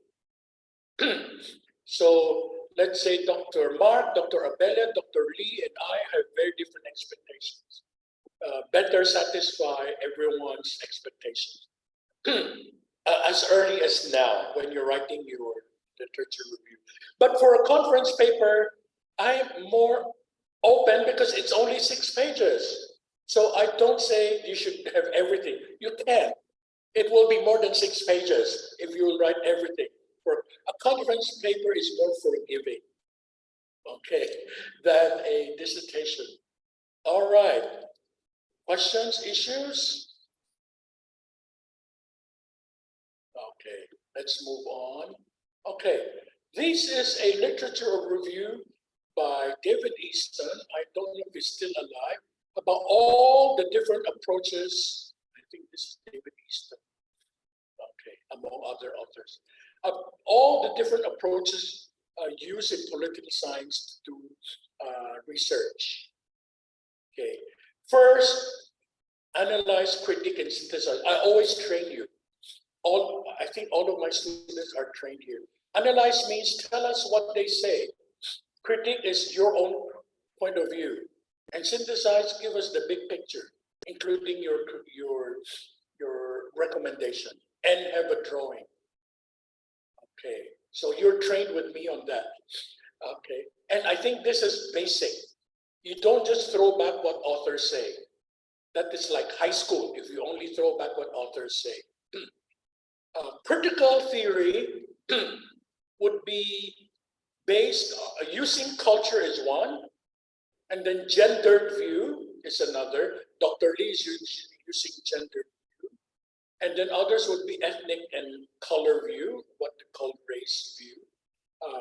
Black, like what are issues which affect African Americans, like the paper of Cathy on Black burial site is one example of critical theory. And then you also have indigenous people's point of view, that's critical theory. Structuralism, it's very different. That's more like saying, when we study, we cannot only look at culture as such or peace as such, we have to look at the big picture. Usually, you look at the government, the economy, the politics, the big picture. And there's such a thing as religion. There's such a thing as church. Dr. Lee's dissertation was post-structuralist. What do I mean to simplify it? She did not say all women are alike. Structuralists say women are women and churches are churches. Her dissertation showed that no, women in Indonesia fight for women to have position in the church. Men also fight for the right of women to have position in the churches in Indonesia. And she says, however, the women in Vietnam, her own country, are opposed to women having positions in the church hierarchy. And men, of course, are against women having positions in the churches in Vietnam. So that is post-structuralist. You cannot assume all women are. That was her main point. So that is post-structuralist. Not all women are alike. Not all churches are alike. Therefore, the churches in Vietnam are patriarchal in general. The churches in Indonesia are not patriarchal. They accept women having a prominent role in leadership in Vietnam, in Indonesia, but not Vietnam. You see the difference between structuralism and post-structuralism? By way of example. Okay. Deductive, you already know, I think. You start with the theory, and then you prove the theory is right. Inductive, you do not have a theory. You produce a theory at the end. That is, in fact, for more advanced researchers. Oftentimes, you're expected to have a theory. Dr. Lee expects you to have a theory. I have done many research without theories. And I say I am theory generating or theory producing. I'm not theory utilizing, I'm theory producing. They're very different research. Okay, but I think Dr. Lee understands a little more now what I'm doing. Okay, and then some research are descriptive. Mostly when you do positivist research, empiricists, You count. 50% say this, 20% say that. Predict is probable, but before you can predict in social science, you must have basis. Like this has been a trend for 30 years. So most probably it will continue to stay like this. But if we do public policy, like Kathy's degree, you say, but we should change the way we do things. Okay, but you must have basis and like usually also funding, right? When it's public policy, funding is important. So description, prediction, and proposing are different. Okay, empirical research looks at facts as they are, things as they are. Rational research looks at theories, like democracy is the best thing on earth, therefore we should have democracy. That is rational research. You look at ideas first in rational research. Empirical research, you count. Okay, is the US really democratic? And you measure, explain why or why not.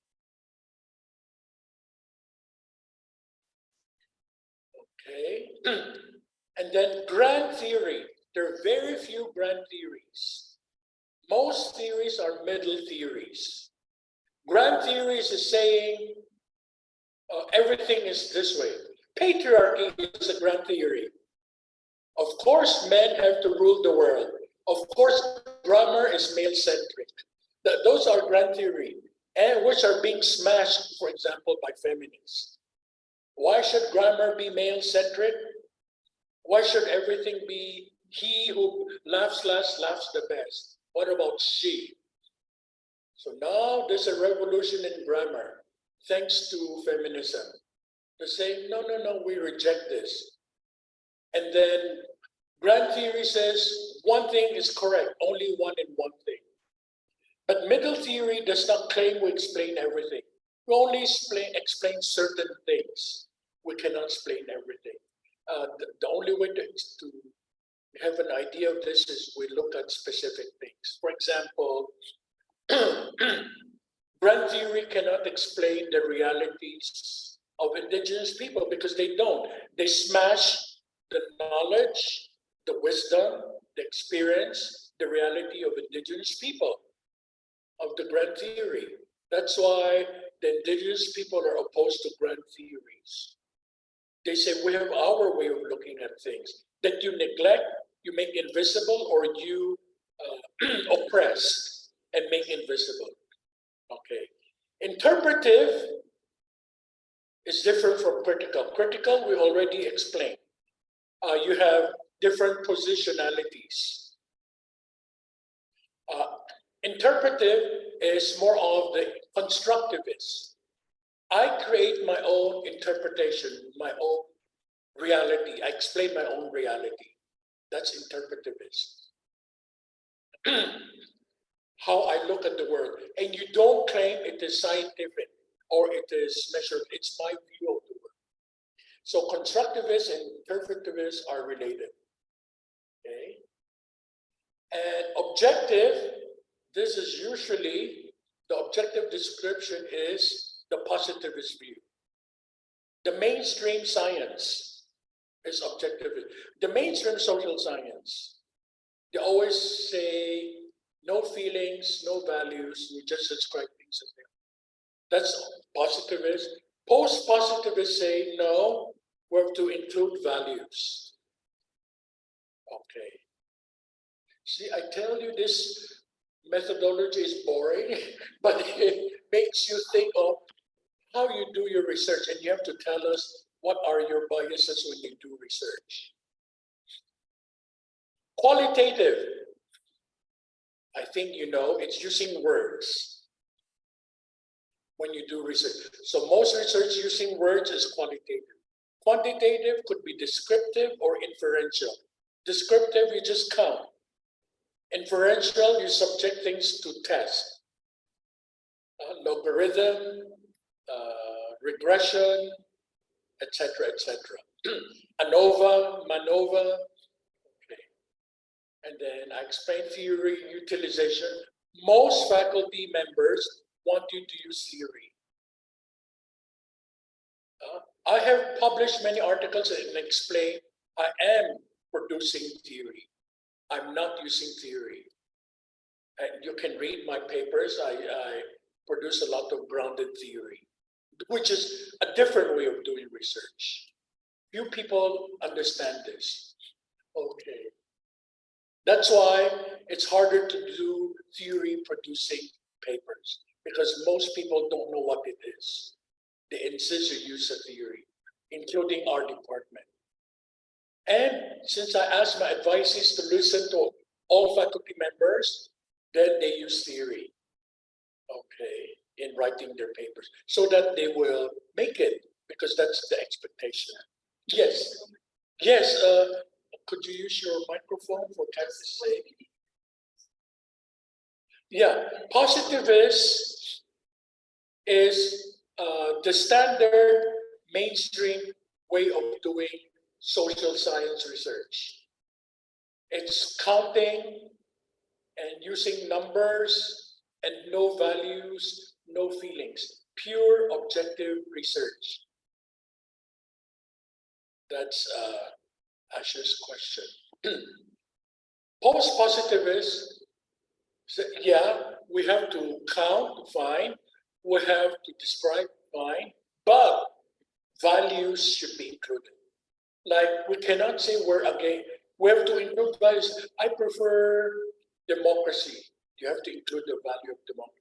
I prefer our president to be non-dictatorial. So values are included in post-positive research. In positivists, you don't care about values. Okay. They are related. The only difference is post-positivists say you have to include values. Okay. Anytime there is question, please raise that. Okay, this is Easton. This is an old one, but it's not bad. 1991. These are all the different traditions in political science research. David Easton is also like one of the founding parent, I should say father, David Easton, of political science. Comparative research is one. Critical is another. Using philosophy of science is another. We will not go deep. Sociology is another. Psychology is another. Empirical, we'll go deeper when to go to the specific. Hermeneutic, when you're doing divinity and theology, you do interpret. Interpretivism is hermeneutic. So that is more like constructivist. So hermeneutics, constructivism, and interpretivism are related. You make your interpretation. Okay. And then British approach, the use of language, semiotics. These are too deep, too many things going on. I don't want to confuse you. I just want you to know we can go deep. Do you want, or just see this is the list? What do you want? Do you want to go deep into each? We could. Or, yes? Oh, I don't want to overwhelm you. That's the best. No. Kathy, what do you think? You can give us a general summary. We don't have to go deep into each one, yeah? Okay, good. Okay, thank you. Yeah, I have summary below on some things I think are important. Okay. Galtung is also considered one important for him. But take note, in the real world, no one uses Galtung and Ledera. In the real world, it's pure academic. It's all academic exercise. In the real world, what they do is other things. Anyway, and they critique Galtung and Ledera.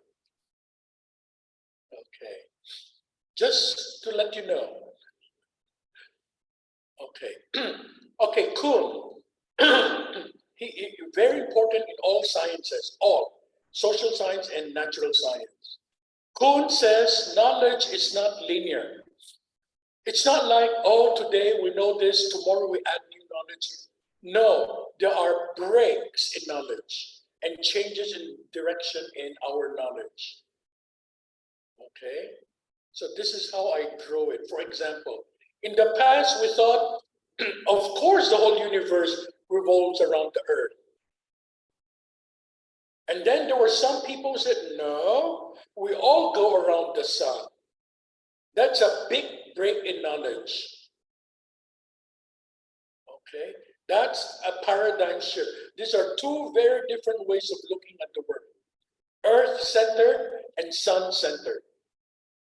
And it doesn't mean we'll stop there. They might find out something else. We might go back to the earth-centric, as many of the flat earthers are saying. Okay, they're going back to the geocentric model, the flat earthers. But science does not mean it's always correct. It says we are mistaken. We have to go to a new direction. So Thomas Kuhn is a very important thinker in the natural sciences and social science, physics, chemistry, biology, social sciences. Another, Karl Popper, is another important philosopher who is important in physics, chemistry, biology, and social sciences. If we have a predetermined conclusion, that is not research, that is bad. That is not science, that is prejudice. So why have research when you already know the conclusion? So Popper said, keep an open mind. You should accept the fact you could be wrong. Falsifiability, falsification are important. Surprises are good. That's why when you do interview, don't just read out things you don't want to believe in and only put things to prove your point. That is not good research. I already gave you this good example. We say all swans are white.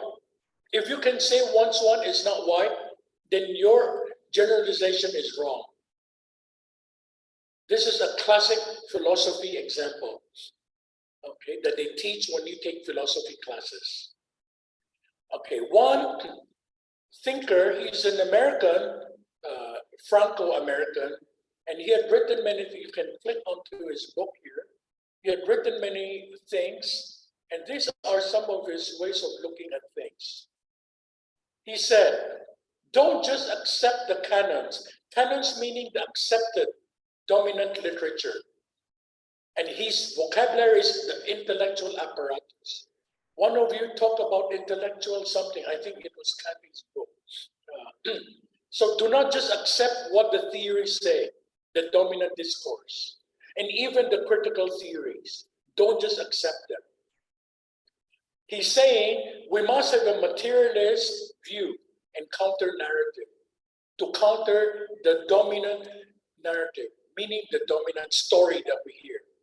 And the dominant story is usually from the neoliberal point of view. And what's the dominant neoliberal view? Guess?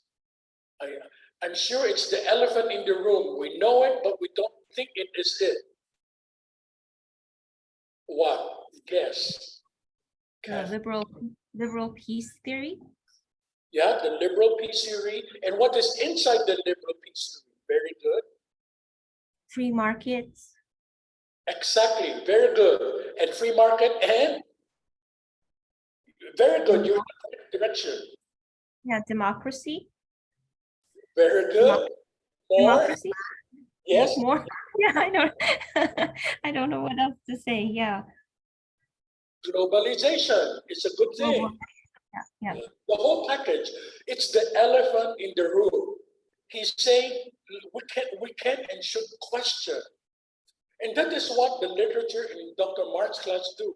They're questioning the critique of the critique, all of the, we assume this is the right thing, but are you sure it is? So this is what Gabriel Rockhill is saying. We should question the elephant in the room. I mean, I put it that way. He didn't put it that way. Okay, so he says there are two approaches. One is the idealist. They study, they examine, they analyze, they deconstruct, they describe ideas. Okay? democracy is good, fascism is bad, human rights are good. He calls this the fetishism of knowledge. And we're using transcendental idealism to distract us from the material reality that impacts us. This is his bias, huh? You can disagree. He's saying we're using big words to distract us from the reality. He himself is a materialist. He said, don't look at the big words, look at the reality. What's going on? And we need to change the world. That is his own bias. Research should not only be to describe, to interpret, to give meaning, but we should change the world. And we should focus our attention of research on action. Action that leads to greater equality. So two approaches, the chicken and the egg argument. The idealists focus on the ideas, the materialists focus on the reality. So it's the chicken and the egg. So he says, be careful. Big words affect us. We want to have all of those big words. But if we look at the reality, it might be another thing.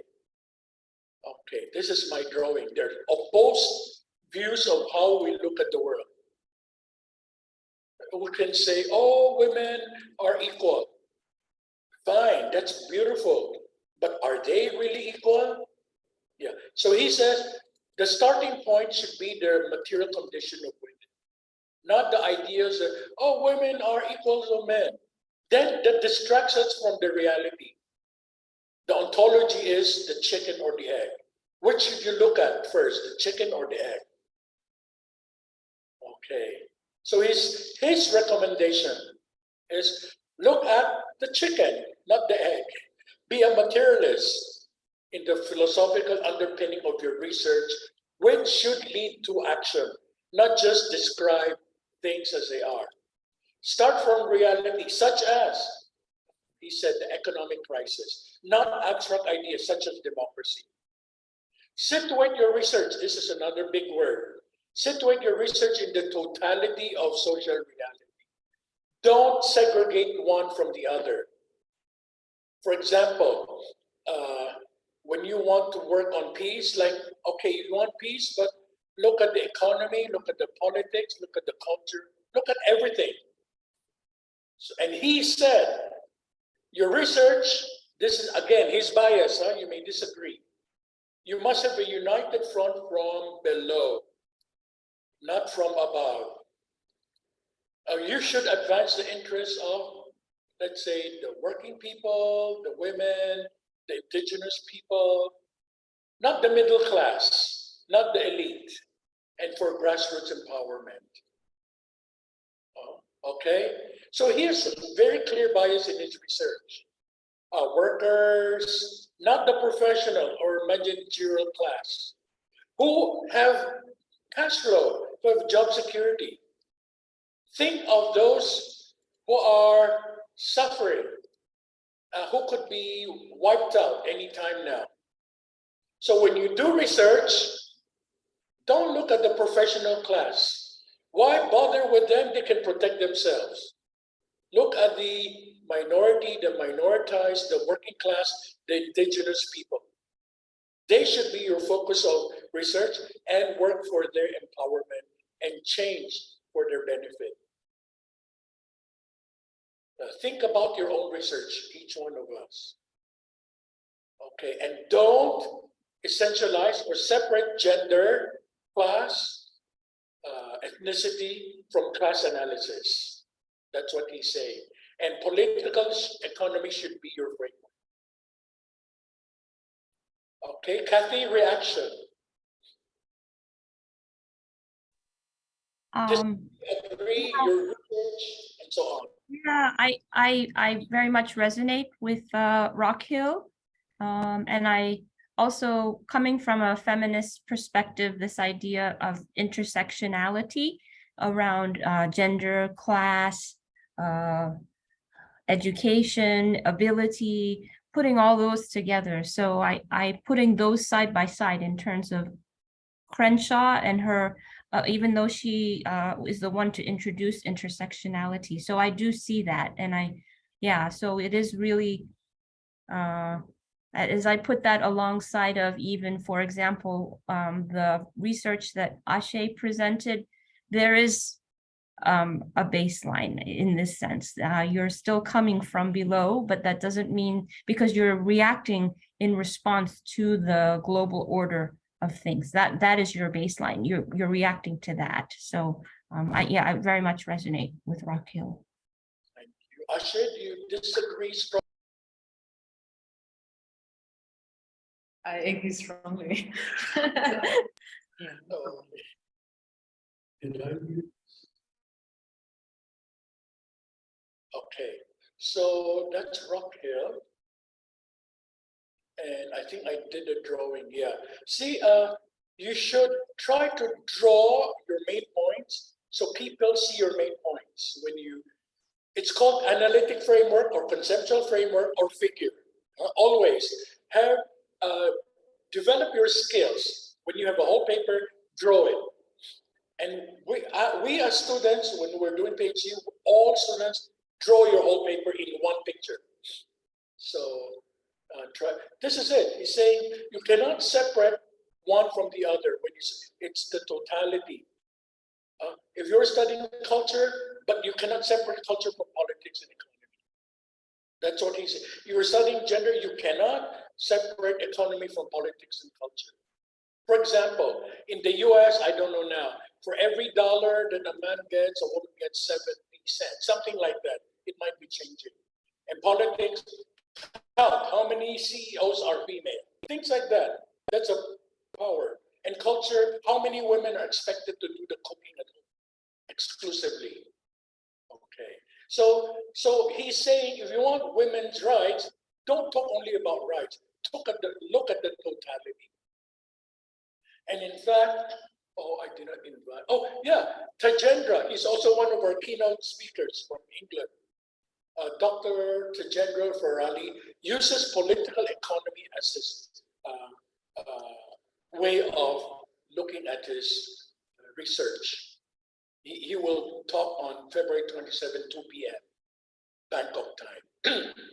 Okay, and he's doing conflict, peace, conflict, justice, and peace education. Okay, and Rockhill says there are 3 levels of analysis when you do research. One level is conjunctural. Conjuncture means at this given time and place, at this conjuncture.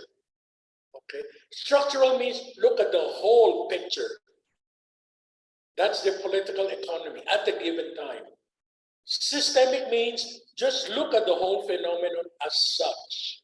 Okay, and I made a drawing, as I promise you, you must have the skills of drawing them so we can see. For example, this is my own abstract example. Conjunctural analysis is looking at Latvia today, year 2023. Structural analysis is looking at capitalism in the period of the Fourth Industrial Revolution. And systemic is the big picture of what is capitalism as such. So when you do your research, tell us what level of analysis you're working on. They're very different. A systemic is what is the system? Capitalism, socialism, Christianity is a system by itself. Structuralism could be Christianity in the period of COVID. Christianity as such. Conjunctural is the Presbyterian Church of Korea in Thailand during COVID. Very, very specific. Okay. So those are different ways of doing research and your conclusions will be very different.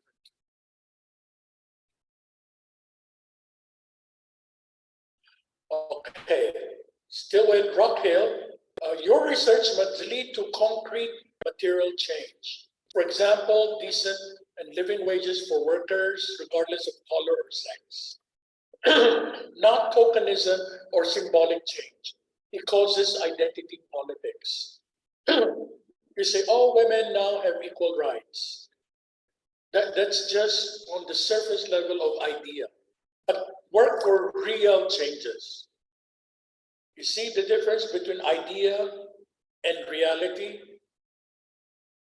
I hope you see the difference. And he recommends we don't just stay on the realm of idea, go to the realm of reality.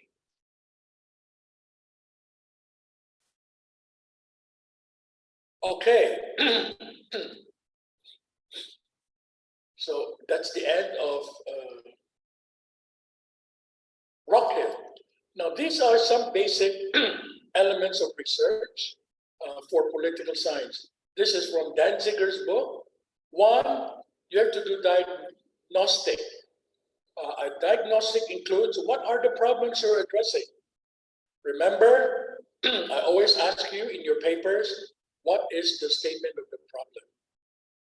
And that is also the reason for which I reject journal articles when I'm the blind peer reviewer. There's no problem statement. Description. This is expected. You don't just talk without evidence. So this is giving the evidence. Okay. With facts and figures. Explanation. You now look at how are A and B related. Remember the Indian paper which I rejected? Socioeconomic profile, green marketing, and Ayurvedic product. The green marketing had nothing to do with the whole paper, but it's there prominently as decoration. It fills out one page. On literature review, definition of terms, title, and conclusion. But it was not used. So you should show the use, actual use of the variables. Prediction, political science is more careful. You don't predict without basis. Predict is usually based on statistical probability. You must show there is a trend. Otherwise, don't predict. We are always told in political science, don't predict. Show different scenarios, not predict. But if you have statistics, then you have more chances of predicting. In policy research, like Kathy, you can give policy alternatives in the plural. Usually you don't just say one, but if you do this, this will happen. If you do that, that will happen. For example, politicians in the US are afraid to lose votes if they increase taxes on citizens, but they want to reduce the taxes on the rich. So how do they do it? They ask the Federal Reserve to change the interest rates. So they don't hurt the general public by not increasing the taxes of the common people, but they also help the rich by giving almost zero taxes for the super rich. But then the Federal Reserve has to play around with the interest rates and to produce fiat money, which means just print money with no basis of wealth. Okay, and then they issue bonds. So these are possibilities. If you don't want to raise taxes, then you have to do something else. These are alternatives. Or you have to raise taxes. So A, B, C, this will happen. So these are usually a policy prescription. You give a couple of alternatives. Okay. Okay, in Danziger, explaining these, description, explanation, prescription. What are the sources of knowledge? Oftentimes you cite authority. If you're doing research on the Presbyterian Church of the USA, then you have to ask the hierarchy. I think Presbyterian Church is very hierarchical. Am I right? It's not meant to be, but it's becoming that way, but it's not meant to be. Not like the Catholic Church or other. Catholic Church is even worse. Okay. Yeah, good point. Then if you want to talk about Catholic Church, you cannot just interview any Tom, Dick, and Harry priest or any Jane Doe nun. You have to talk to the hierarchy of the Catholic Church. Okay. Personal thought could be included if you're doing constructivist research, if you're doing hermeneutics, if you're doing interpretivism. But most research want you to do science. Like, you must have a real foundation upon which you can say with certainty your findings are based on solid facts and figures. So these are different sources of knowledge, Danziger. And in political science, oh, why did I do this? There's comparative analysis also, okay. So you cannot compare without the comparability variables. That's why I sometimes say you cannot compare apples with oranges. They're two different things you cannot compare. So you must set criteria. We will have a day on comparative analysis, not today. But we will see that when we go to the comparative analysis. And today we use the books. Oh, I think Asha's book is just qualitative inquiry. And then that's what it is. Critical lens is Chris's book, and then the what you call this? Political advocacy is Kathy, and then Danziger was supposed to be Mio's presentation, but I explained to you. Okay, let me see. Yeah, so these are all parents of political science. Adam Zaworski said that when you do a comparison, there are most similar system or most different systems to compare. Like you want to compare France with Germany, you can, because they are kind of similar. And you can contrast, let's say, China with the US, their most different system. But you cannot compare like the US system with, let me see, the tribal system in Northern Philippines. They're not comparable. They're really apples and oranges. Okay. Univariate comparison means you're only looking at one thing. Okay, that's the easiest research. In fact, I'm organizing a research with two Thai professors here. It's univariate. It's how do faculty and students look at the use of online teaching and learning. That's it. Only one thing. Okay. That's how it goes. Let me see. Okay, and then Kathy's critique last week, I think, and today. We have to go back to the philosophers. Why are we not linking them? And Mintz, Karen Mintz, I think this is Karen. Yeah, Karen Mintz wrote and said, well, but yes, political philosophers have contributed to the knowledge of political science. For example, Plato said that human beings are intelligent, but only few can be leaders because only few have wisdom. And for Plato, it's only the few who are intelligent who should be leaders.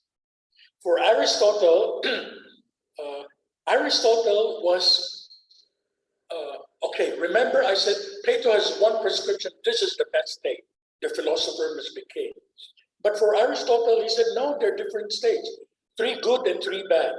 So for Aristotle, he gave a comparative method.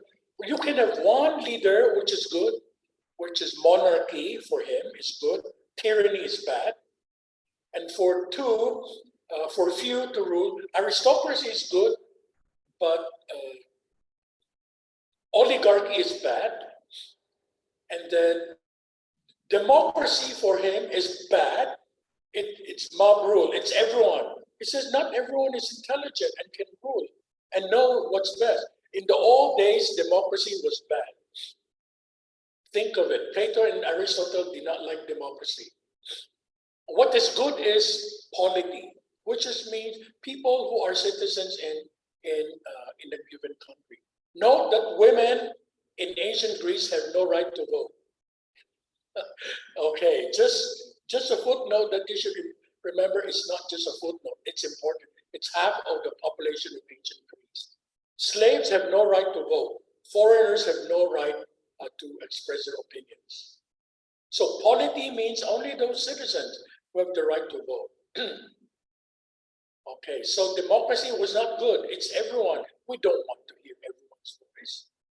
We want polity, people who have rights in the polis. Okay. And Thomas Hobbes, so I think we did the right thing. I selected the few but important philosophers with impact in the present day. Thomas Hobbes says that life was difficult. If we don't have a state, we will kill each other. We will die soon because the state of nature is brutish. Therefore, we want to escape from this difficulty and have a state, a unitary state, to which we surrender most of our rights, but we're guaranteed life, liberty, and our property. Okay, and Rousseau, also Kathy's research, we did the right thing. Says that there are problems in the state of, in the present state, but what we do is we now will listen to the general will of the people. But it's only applied in Switzerland today.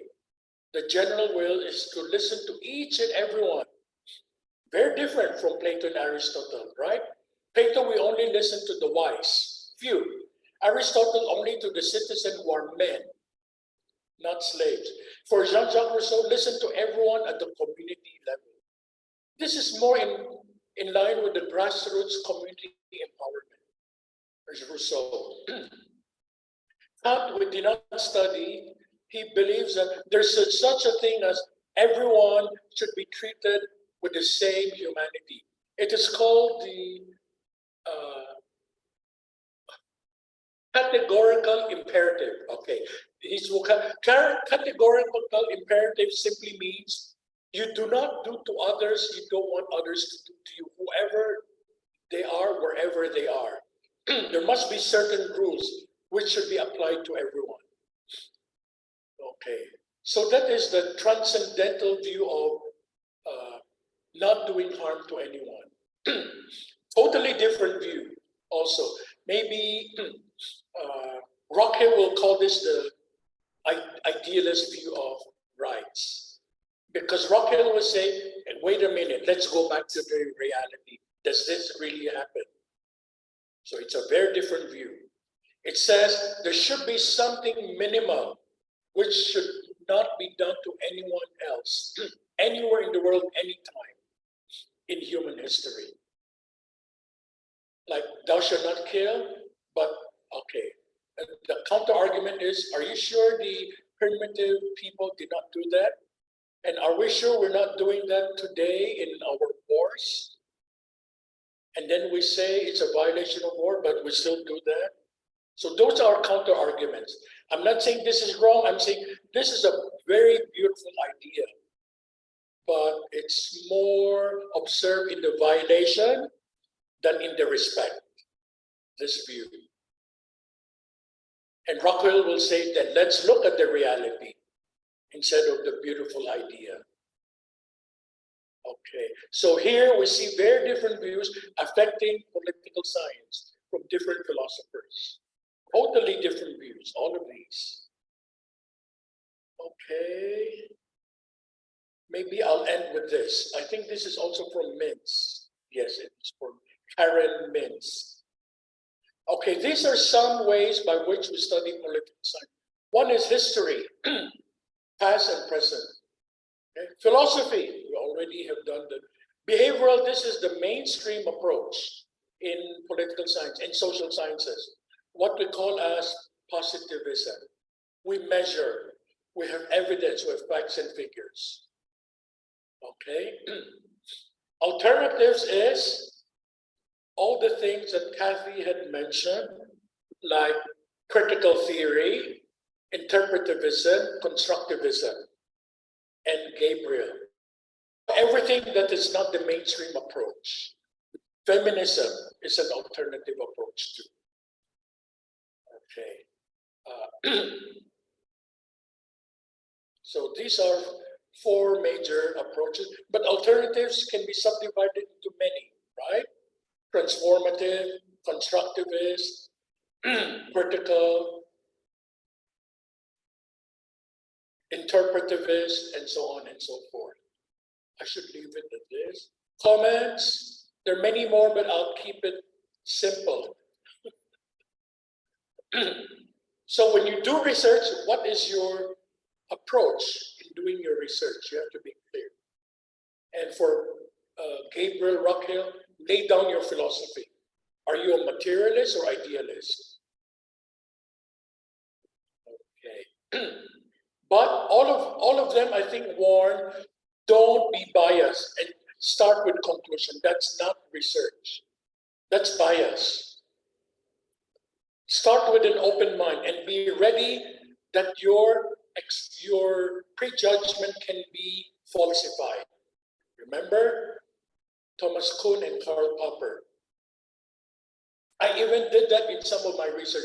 I say my bias is this, I assume this will happen, and then I ended up with the conclusion, this is not what I expected, this is a surprise finding. And that is good research. If you only say, all migrant workers are trafficked, all of them go through bad experience, that is not research, that's already prejudgment.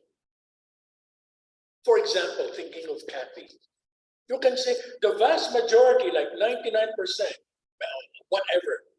But you should also find out, yes, some have real contracts, some have their rights respected, some only work within the work hours. And it's a reality. However, the vast majority, that's a better research. Instead of saying all of them suffer, all of them, or this and that, that's bad research. Show that, yeah, there are good stories, but they're far and few in between. That's a better research. Okay, Kathy, reaction. I can only think of your research, as an example. No, it's really good to be thinking about, yeah, that's why I mentioned my comments about Rockwell, but yeah, I can see now how it's starting to come together, why we studied the philosophies, the earliest philosophers. Also, I can see moving in the direction of alternatives as well, though. Yeah. Yeah. Thank you. Asha, you're far from dissertation. Yeah, Asha is far from dissertation. Kathy is already in the midst of the dissertation. Yeah, so my recommendation to all of you, if you're not using the mainstream positivist, behavioral, protect yourself by citing the books and authors with quotation, right? Or else people say, this is not research. That's how I did with my dissertation. I said, I'm not using theory, I'm producing a theory. I protected myself with quotes, with books. And after I finished my dissertation, my professors asked me to give lectures in class, how to do another way of doing research. Because that's why I say we all learn from each other, okay? Substantively, methodologically, ideationally, etc. Okay, so the biggest tip today, protect yourself, read the books, cite the authors. That's how I advise Mr. Ong also to move forward so that this article will be published. Go back to Creswell, and they're all there. I told them the answers are there. Okay, that's it for now. Unless if you have violent reaction or peaceful reaction.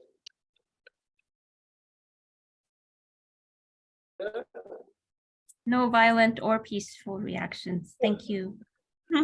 Neither. Okay, be very busy with your program already. Kathy? Yes, very busy. Okay. Yes. So all the best to you. We pray for your safety and really know it will be successful under your hands. Thank you very much. Thank you. And I'll be sending along my PowerPoint maybe in the next day or so. I don't know if I'll be able to make a recording, but I'll at least send along my PowerPoint. I thought I might be able to make the recording, but I saw that Chris sent along his presentation and you were able to share it. That might be the way that I'll go about next week's class in my absence. But I trust you'll all be well too, and we'll see you in a few weeks. Okay, so all you stay safe is number one, and Yes. stay healthy is also 1.1, and everything else. Okay, Thank take you very care. much. Take care. Take care, everybody. Thank you. Bye-bye.